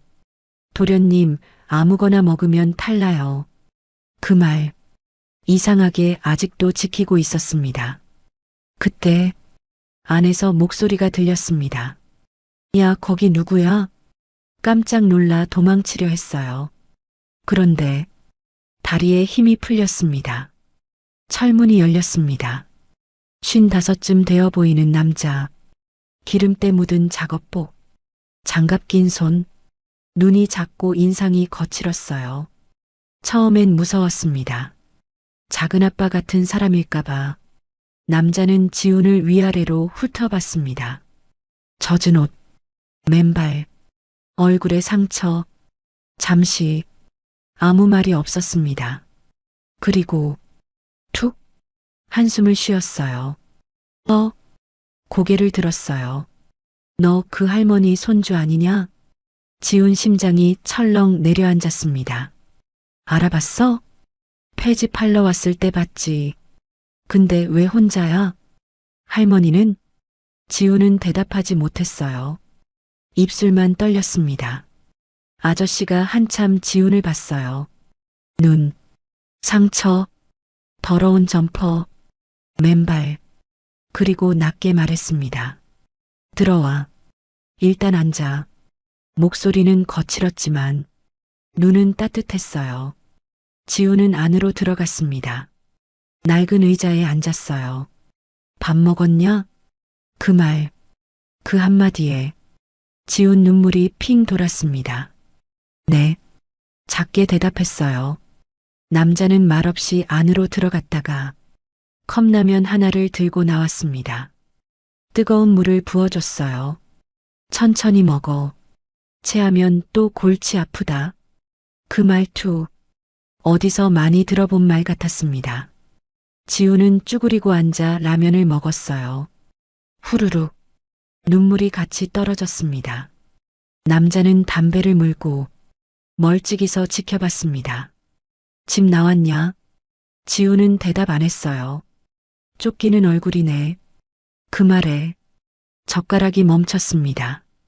그런 얼굴 많이 봤다. 빚쟁이, 사기꾼, 도망자 다 그런 눈이야. 남자가 고개를 끄덕였어요. 근데 넌 좀 다르네.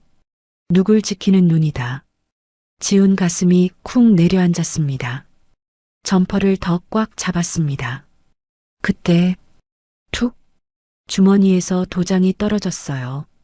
또르르 바닥을 굴렀습니다. 남자가 멈칫했습니다. 아, 천천히 집어들었어요. 먼지를 털더니 눈이 달라졌습니다. 이거 인감 아니냐? 지훈 숨이 막혔습니다. 어디서 난 거야, 이거? 남자 목소리가 낮아졌어요. 진지해졌습니다. 이거 아무 집 물건 아니다. 이거 하나면 집 몇 채 값이 왔다 갔다 한다. 지훈 머리가 하얘졌습니다. 집 몇 채가? 그때 처음 알았습니다. 아저씨가 맡긴 게 장난감이 아니라는 걸. 남자는 다시 지훈을 봤습니다. 꼬마, 너 큰일에 엮였다. 그리고 아주 조용히 말했어요. 근데 걱정 마. 여긴 내 구역이다. 누가 와도 내가 먼저 본다.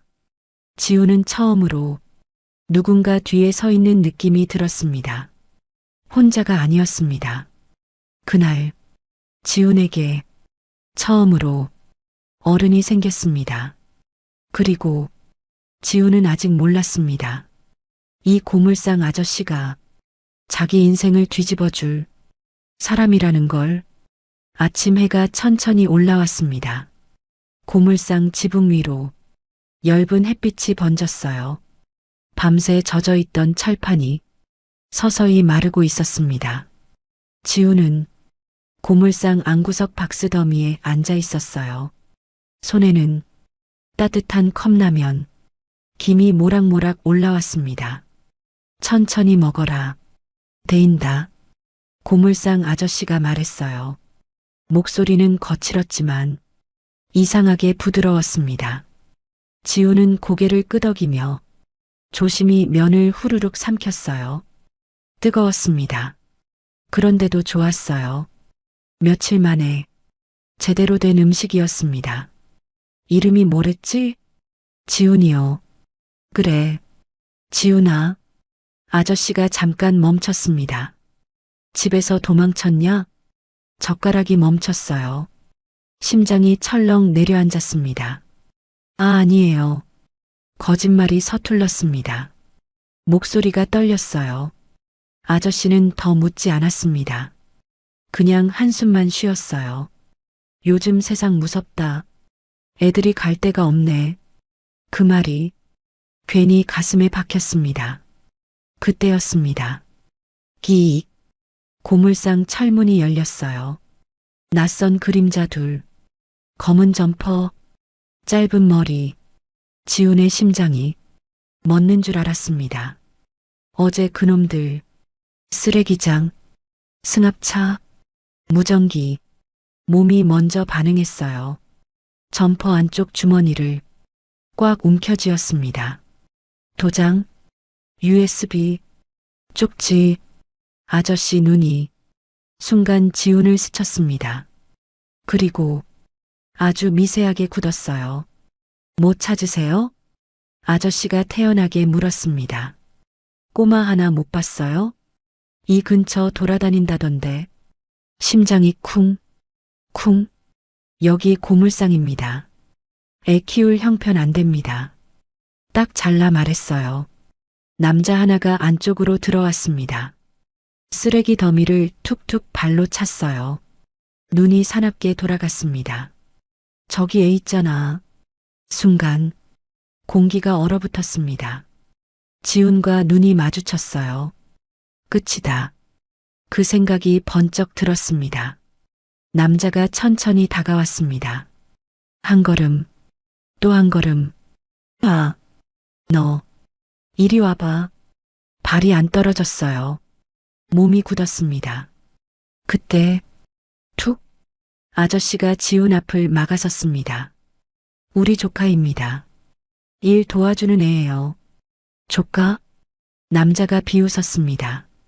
이 동네에 조카 맡길 형편 돼 보이냐? 공기가 싸늘해졌어요. 남자 시선이 지훈 점퍼로 내려왔습니다. 그 옷, 그거 작업복 아니잖아. 심장이 세게 뛰었습니다. 벗어봐. 지훈 숨이 멎었습니다. 안 됩니다. 이 안에 전부 있어요. 아저씨 목숨, 할아버지 도장, 모든 증거. 벗으면 끝. 왜?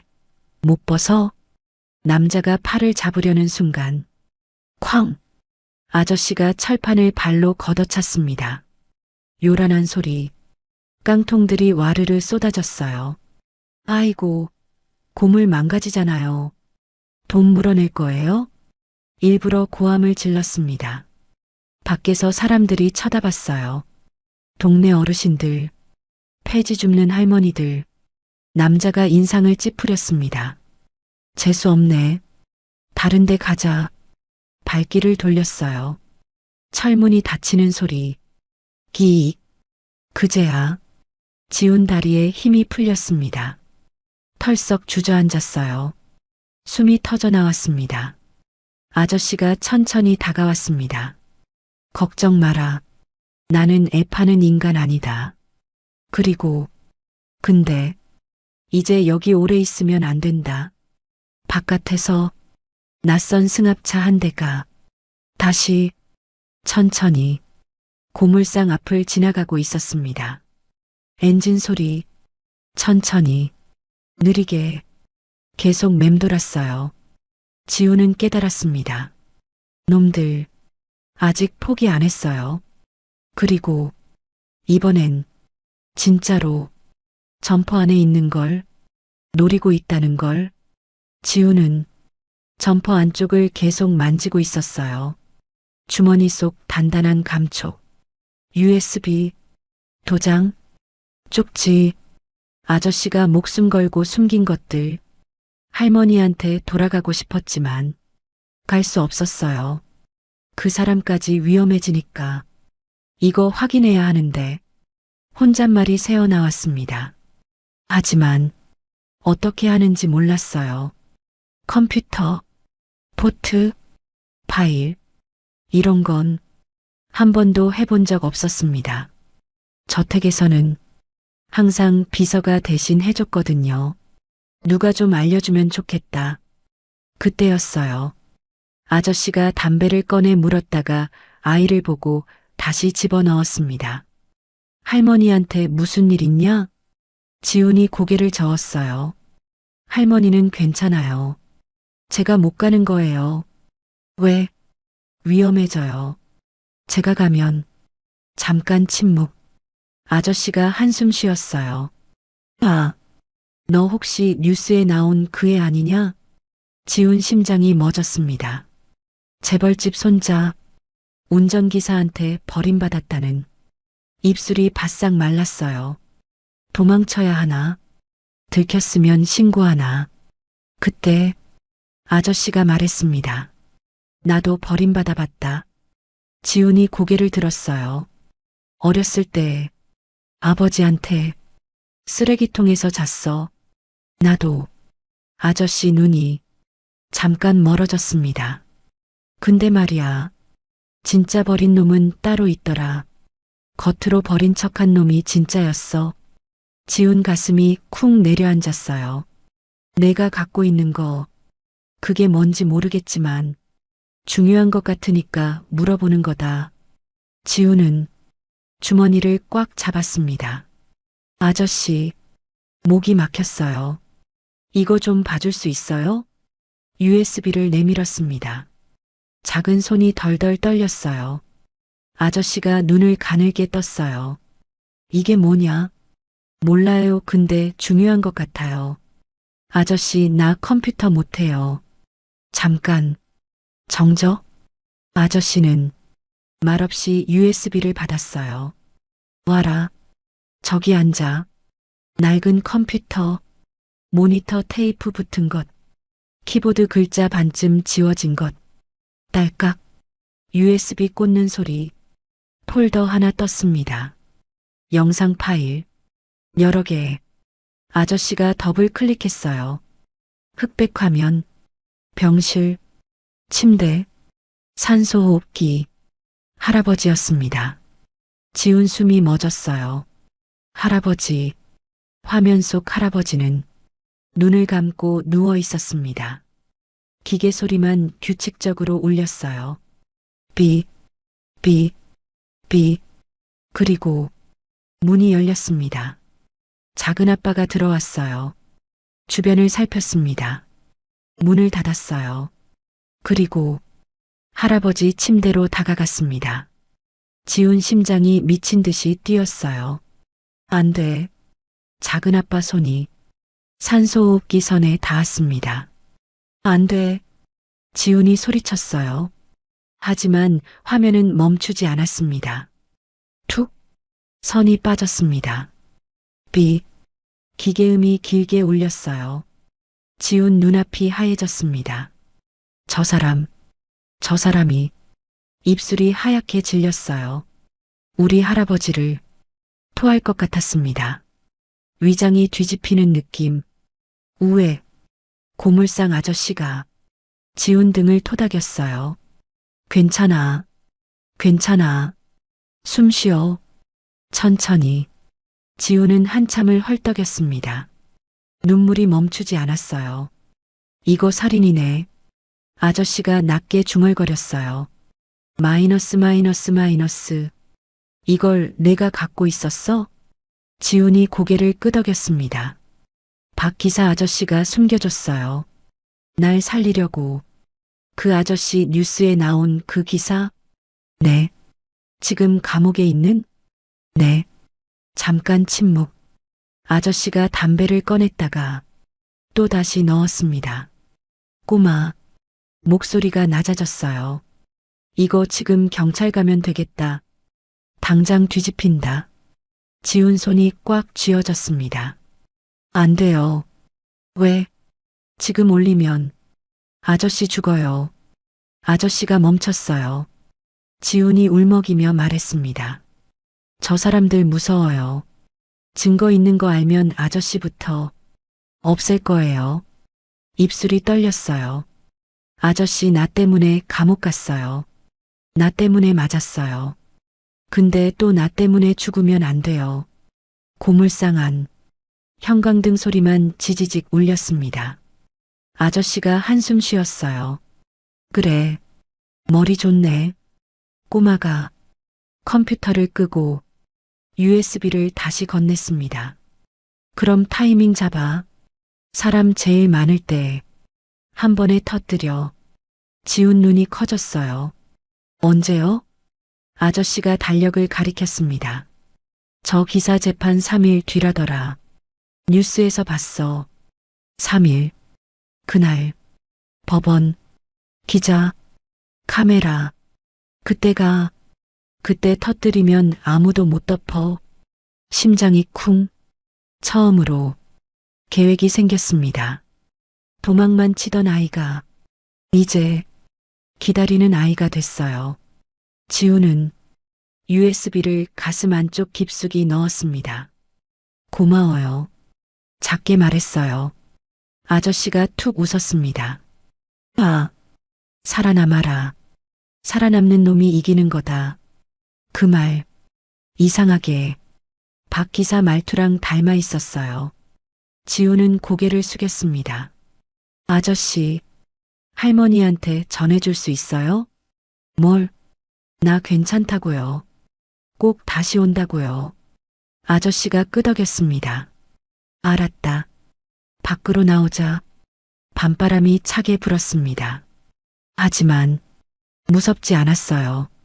이제 도망치는 애 아닙니다. 증거 가진 애, 그리고 복수할 준비된 애였습니다. 그 시각 서울 구치소, 차가운 철창 안, 박 기사가 벽에 등을 기대고 앉아 있었습니다. 얼굴에는 멍이 들어 있었어요. 입술은 터져 있었습니다. 눈 밑에 시퍼런 자국. 며칠째 잠을 못 잤어요. 눈을 감으면 지훈이 얼굴이 떠올랐거든요. 쓰레기차에서 내리던 순간 겁에 질린 눈. 아저씨, 나 무서워요. 살아있을까? 밥은 먹었을까? 어디서 자고 있을까? 생각할수록 가슴이 찢어졌습니다. 그때 철컹 문 열리는 소리. 간수가 아니었어요.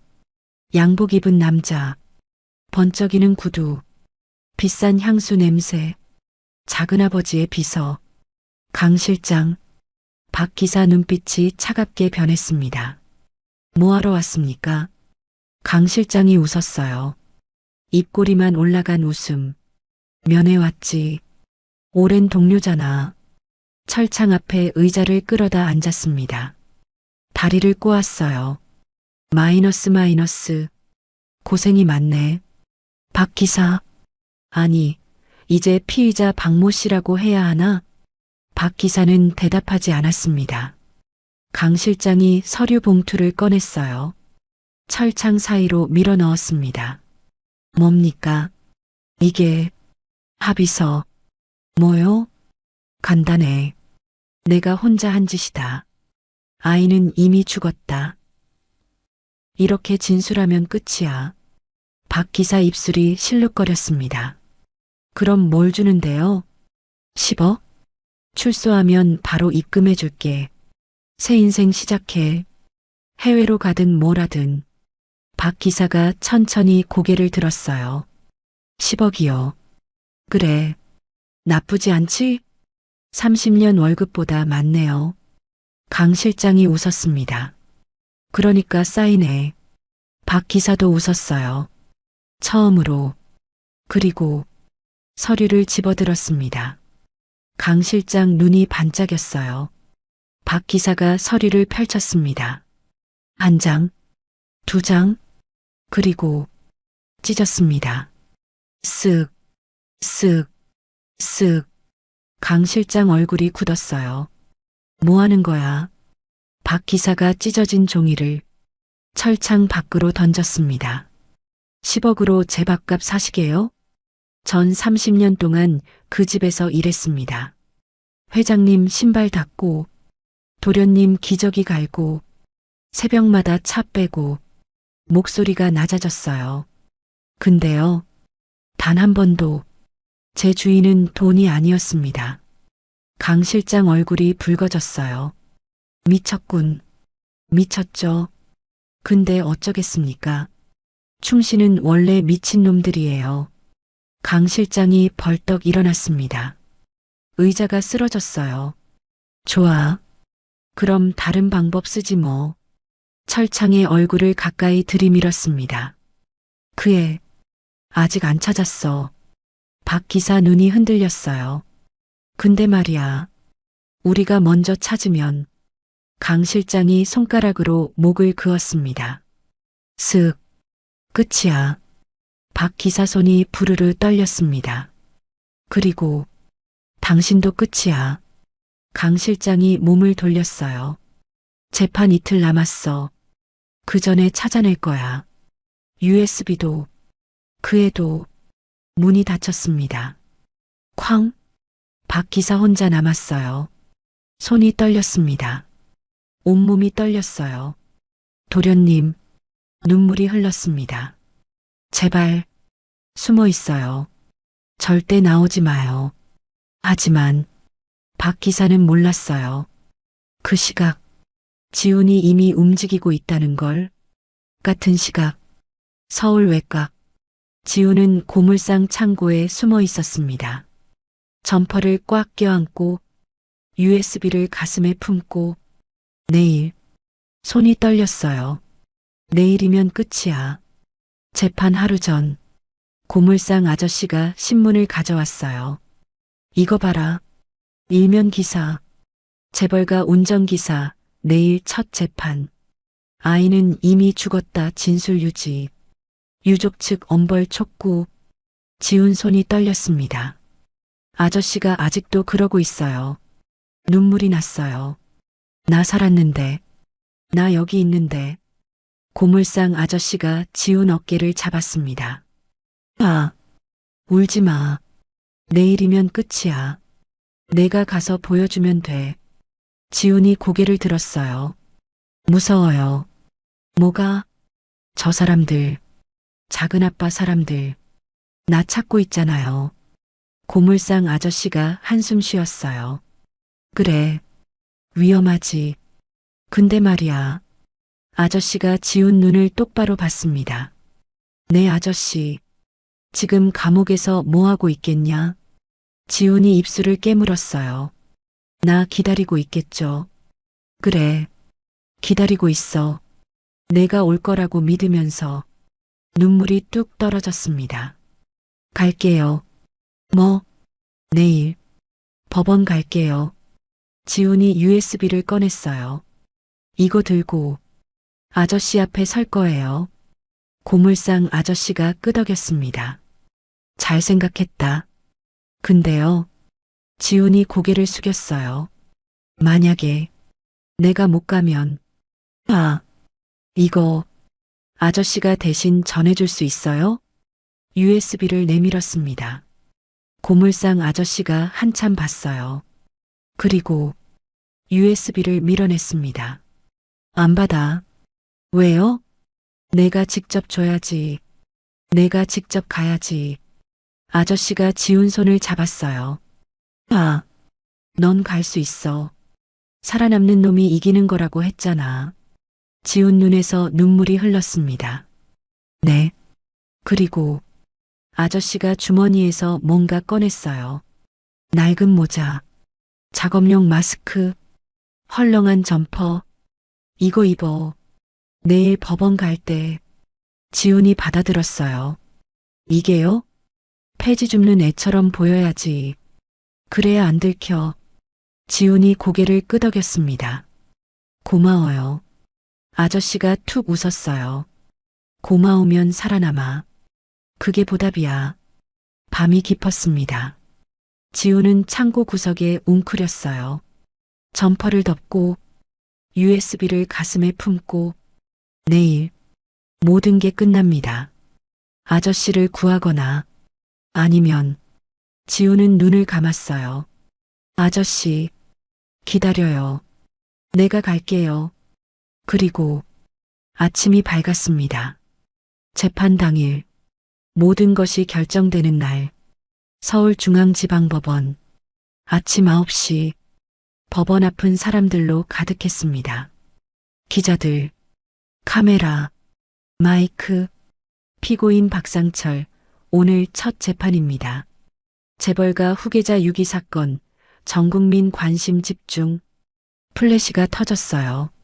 사람들이 웅성거렸습니다. 그 틈에 낡은 모자, 작업용 마스크, 헐렁한 점퍼, 작은 아이 하나가 사람들 사이를 비집고 걸어가고 있었습니다. 지훈이었어요. 심장이 터질 것 같았습니다. 손이 떨렸어요. 다리가 후들거렸습니다. 점퍼 안쪽 USB가 가슴에 닿았어요. 조금만 더. 법원 입구가 보였습니다. 경비원이 서 있었어요. 꼬마, 여긴 왜 왔어? 지훈 심장이 철렁 내려앉았습니다. 그때 거기 있었네. 뒤에서 목소리가 들렸어요. 고물상 아저씨였습니다. 야, 이 녀석아. 아버지가 찾잖아. 어디 갔어? 경비원이 고개를 돌렸어요. 아, 아버지요? 예, 제 아들입니다. 죄송합니다. 애가 호기심이 많아서 고물상 아저씨가 지훈 손을 잡았어요. 꽉! 경비원이 고개를 끄덕였습니다. 아, 네. 조심하세요. 지훈은 고물상 아저씨를 올려다봤어요. 아저씨 왜 여기? 아, 낮게 속삭였어요. 혼자 보내겠냐? 눈물이 핑 돌았습니다. 고마워요. 울지 마. 아직 안 끝났어. 둘은 법원 안으로 들어갔습니다. 복도, 사람들, 법정 앞에 사람들이 줄 서 있었어요. 방청 들어가려는 사람들. 3번 법정, 박상철 재판입니다. 지훈 심장이 더 빨리 뛰었어요. 저기야, 저기 들어가면 아저씨가 살고 못 들어가면 끝이다. 그때 잠깐 검은 양복 입은 남자가 앞을 막았어요. 너 어디서 본 것 같은데. 지훈 숨이 멎었습니다. 강 실장, 어제 구치소에서 박 기사를 협박했던 그 사람. 모자 벗어봐. 못 들었어? 모자 벗으라고. 손이 지훈 모자에 닿으려는 순간 거기 날카로운 목소리. 사람들이 고개를 돌렸어요. 할머니였습니다. 폐지 줍던 그 할머니. 손수레를 끌고 법원 앞까지 온 거예요. 이 양반이 남의 손주한테 뭔 짓이야. 할머니가 강 실장에게 다가왔어요. 허리 굽은 채, 하지만 눈빛은 날카로웠습니다. 할머니, 여긴 왜? 강 실장이 당황했어요. 왜긴 왜야? 우리 손주 데리러 왔지. 할머니가 지훈을 끌어안았어요. 작은 몸, 뼈만 앙상한 품. 하지만 세상에서 제일 단단했습니다. 할머니, 지훈 눈에서 눈물이 흘렀어요. 어떻게 알았어요? 고물상 아저씨가 말해줬지. 오늘 법원 간다고. 할머니가 지훈 얼굴을 닦아줬어요. 거친 손, 따뜻한 손. 새벽부터 왔어. 우리 손주 혼자 보내겠냐? 지훈 가슴이 뜨거워졌습니다. 할머니, 울지 마. 할 일해. 강 실장이 다가오려 했어요. 잠깐 그의 고물상 아저씨가 앞을 막았습니다. 왜요? 문제 있습니까? 팔짱을 끼고 버텼어요. 강 실장이 이를 갈았습니다. 이 새끼들이. 하지만 주변에 사람이 너무 많았어요. 기자들, 카메라. 함부로 손 쓸 수 없었습니다. 가. 할머니가 지훈을 밀었어요. 빨리 가. 지훈은 뛰었습니다. 법정 문 쪽으로. 저기다. 잡아. 강 실장이 소리쳤어요. 하지만 늦었습니다. 지훈이 법정 문을 밀었어요. 쾅. 법정 안. 조용했습니다. 모두가 고개를 돌렸어요. 판사, 검사, 변호사, 방청객, 기자, 그리고 피고인석, 수갑찬 남자, 박 기사. 지훈과 눈이 마주쳤습니다. 박 기사 눈이 커졌어요. 도련님? 입술이 떨렸습니다. 도련님, 벌떡 일어났어요. 경찰이 잡았습니다. 앉아요. 도련님, 살아있었어요. 도련님, 박 기사 눈에서 눈물이 쏟아졌습니다. 살아있었구나. 살아있었어. 30년. 철벽처럼 굳건했던 남자. 처음으로 무너졌습니다. 법정이 웅성거렸어요. 저 애가 누구야? 설마 죽었다던 그 애? 지훈은 법정 한가운데로 걸어갔습니다. 다리가 떨렸어요. 온몸이 떨렸습니다. 하지만 멈추지 않았어요. 판사가 말했습니다. 잠깐, 저 아이는 누구입니까? 지훈이 입을 열었어요. 저요. 목소리가 떨렸습니다. 저 장지훈이요. 법정이 술렁거렸어요. 뭐, 죽었다던 그 애가 살아있었어? 검사가 벌떡 일어났습니다.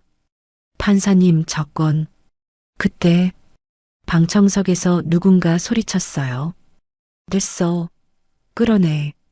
작은 아빠였습니다. 양복 입은 남자들이 지훈에게 다가왔어요. 저에 데려가. 지훈 심장이 쿵쿵 뛰었어요. 지금이야. 지금 아니면 끝이야. 지훈은 점퍼 안쪽에서 USB를 꺼냈습니다. 높이 들어 올렸어요. 이거요. 목이 터져라 소리쳤습니다. 이 안에 다 있어요. 법정이 멈췄습니다. 뭐야 저거. USB? 지훈이 외쳤어요. 우리 할아버지요. 작은 아빠가 죽였어요. 법정이 얼어붙었습니다. 산소호흡기 뽑는 거 다 찍혀 있어요. 이 안에요. 작은 아빠 얼굴이 하얗게 질렸어요. 저 애가 미쳤어. 끌어내. 남자들이 달려왔습니다. 그때 손대지 마. 박 기사가 몸을 던졌어요. 수갑 찬 채로 경찰을 밀치고 지훈 앞에 섰습니다. 도련님한테 손 떼면 눈빛이 달라졌어요. 죽습니다. 30년 충신의 눈. 남자들이 멈칫했어요. 그 사이 기자 하나가 뛰어나왔습니다. 잠깐요. 저거 제가 확인할게요. 노트북을 꺼냈어요. USB를 꽂았습니다. 화면이 떴어요. 흑백 영상, 병실, 산소호흡기. 작은 아빠가 들어왔습니다. 선을 뽑았어요. 삐. 그 소리는 30년 충신의 누명을 끊는 소리 같았습니다. 법정이 얼어붙었습니다. 세상에, 진짜였어. 기자들이 카메라를 들었어요. 플래시가 터졌습니다. 특종이다. 찍어. 다 찍어. 작은 아빠가 벌떡 일어났습니다. 저건 조작이야. 조작? 판사가 말했어요. 조용히 하세요. 판사님, 저 건. 경위, 저 사람 체포하세요. 뭐? 경찰들이 다가왔어요. 장민수 씨 살인 혐의로 긴급 체포합니다. 이게 무슨 손치워?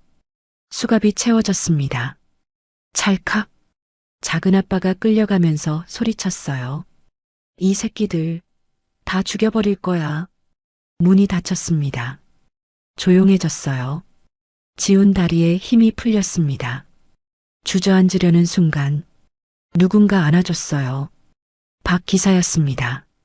수갑 찬 채로 지훈을 꽉 안았어요. 도련님, 목소리가 떨렸습니다. 살아있었구나. 아저씨, 미안해. 박 기사가 울었어요. 30년 만에 처음으로 소리내서. 그렇게 보내놓고 얼마나 무서웠어. 혼자 어떻게 살았어. 지훈도 울었습니다. 아저씨, 응. 아저씨가 나 버린 거 아니었죠. 나 살리려고 그런 거였죠.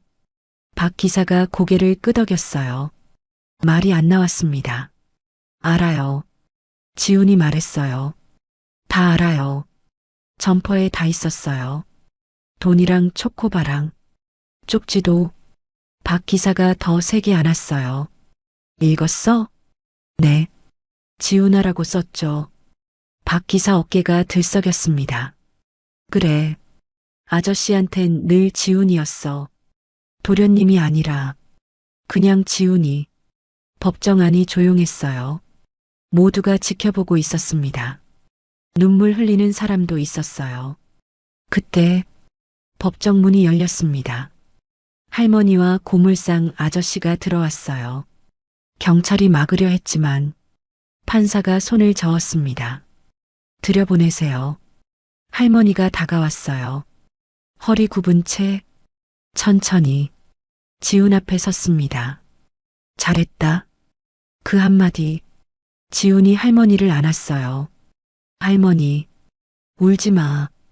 다 끝났어. 고마워요. 뭐가? 밥 줘서 이불 줘서 손주라고 해줘서.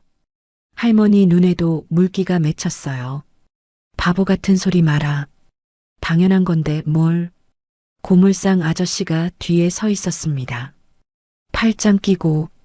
지훈이 고개를 돌렸어요. 아저씨도 고마워요. 뭐가? USB 봐줘서. 같이 와줘서. 고물상 아저씨가 툭 웃었어요.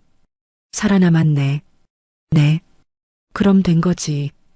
박 기사가 고물상 아저씨를 봤습니다. 감사합니다. 고물상 아저씨가 고개를 끄덕였어요. 애가 대단하더라고요. 혼자 버텼어요. 며칠을. 박 기사가 지훈을 다시 봤습니다. 그랬어? 지훈이 고개를 끄덕였어요. 아저씨가 그랬잖아요. 뭘? 숨으라고. 버티라고. 박 기사 눈에서 또 눈물이 흘렀어요. 잘했어. 아저씨도요. 아저씨도 잘했어요. 지훈이 웃었습니다. 처음으로. 밥값 다 했잖아요. 박 기사가 멈췄어요. 그 말. 그날 밤 자기가 했던 말. 오늘부로 밥값은 끝났습니다. 지훈이 그 말을 기억하고 있었어요. 아저씨 밥값. 오늘 다 치렀어요. 박 기사가 웃었습니다. 눈물 흘리면서. 그래. 다 치렀네. 법정안. 기자들. 방청객. 판사. 모두가 지켜보고 있었습니다. 쓰레기장에서 살아남은 아이. 감옥에서 버틴 충신. 낯선 아이를 품어준 할머니. 위험을 무릅쓴 고물상 아저씨. 네 사람이 법정 한가운데 서 있었어요. 가족이 아니었습니다. 피 한 방울 섞이지 않았어요. 하지만 세상 어떤 가족보다 단단했습니다. 판사가 말했어요. 피고인 박상철. 네. 모든 혐의 무죄입니다. 법정이 술렁거렸어요. 석방하세요. 경찰이 수갑을 풀었습니다. 찰칵. 박 기사가 손목을 문질렀어요. 빨갛게 자국이 나 있었습니다.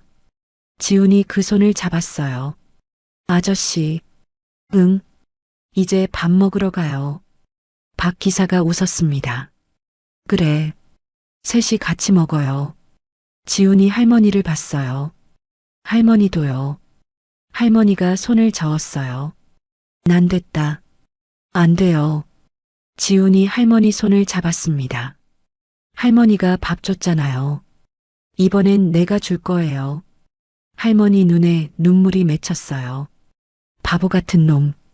고물상 아저씨가 뒤에서 말했습니다. 나도 끼워줘. 지훈이 웃었어요. 당연하죠. 네 사람이 법정을 나섰습니다. 밖에서 기자들이 기다리고 있었어요. 플래시가 터졌습니다. 장지훈 군, 한마디만요.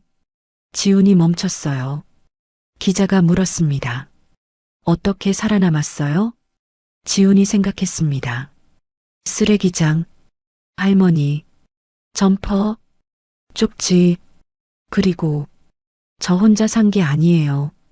박 기사를 봤어요. 할머니를 봤어요. 고물상 아저씨를 봤어요. 이 사람들이 살려줬어요. 기자들이 적었습니다. 카메라가 돌아갔어요. 지훈이 웃었습니다. 그러니까요. 이제부터 제가 밥값 할 거예요. 박 기사가 지훈 머리를 쓰다듬었어요. 벌써 다 했어. 아니에요. 이제 시작이에요. 네 사람이 걸어갔습니다. 법원을 빠져나갔어요. 하늘이 맑았습니다. 햇살이 따뜻했어요. 지훈이 하늘을 올려다봤습니다. 할아버지, 작게 속삭였어요. 나 살았어요. 바람이 불었습니다. 따뜻한 바람. 마치 잘했다. 그렇게 말해주는 것 같았어요. 여러분의 인생에도 그런 날이 있었나요? 여러분의 그날을 존경하고 진심으로 응원합니다. 여러분의 그날은 어떤 날이었나요? 여러분의 이야기를 댓글에 남겨주세요. 오늘의 이야기가 마음에 남았다면 구독과 좋아요, 그리고 댓글로 함께 해주세요. 따뜻한 하루 보내세요. 여기는 인생 그날이었습니다.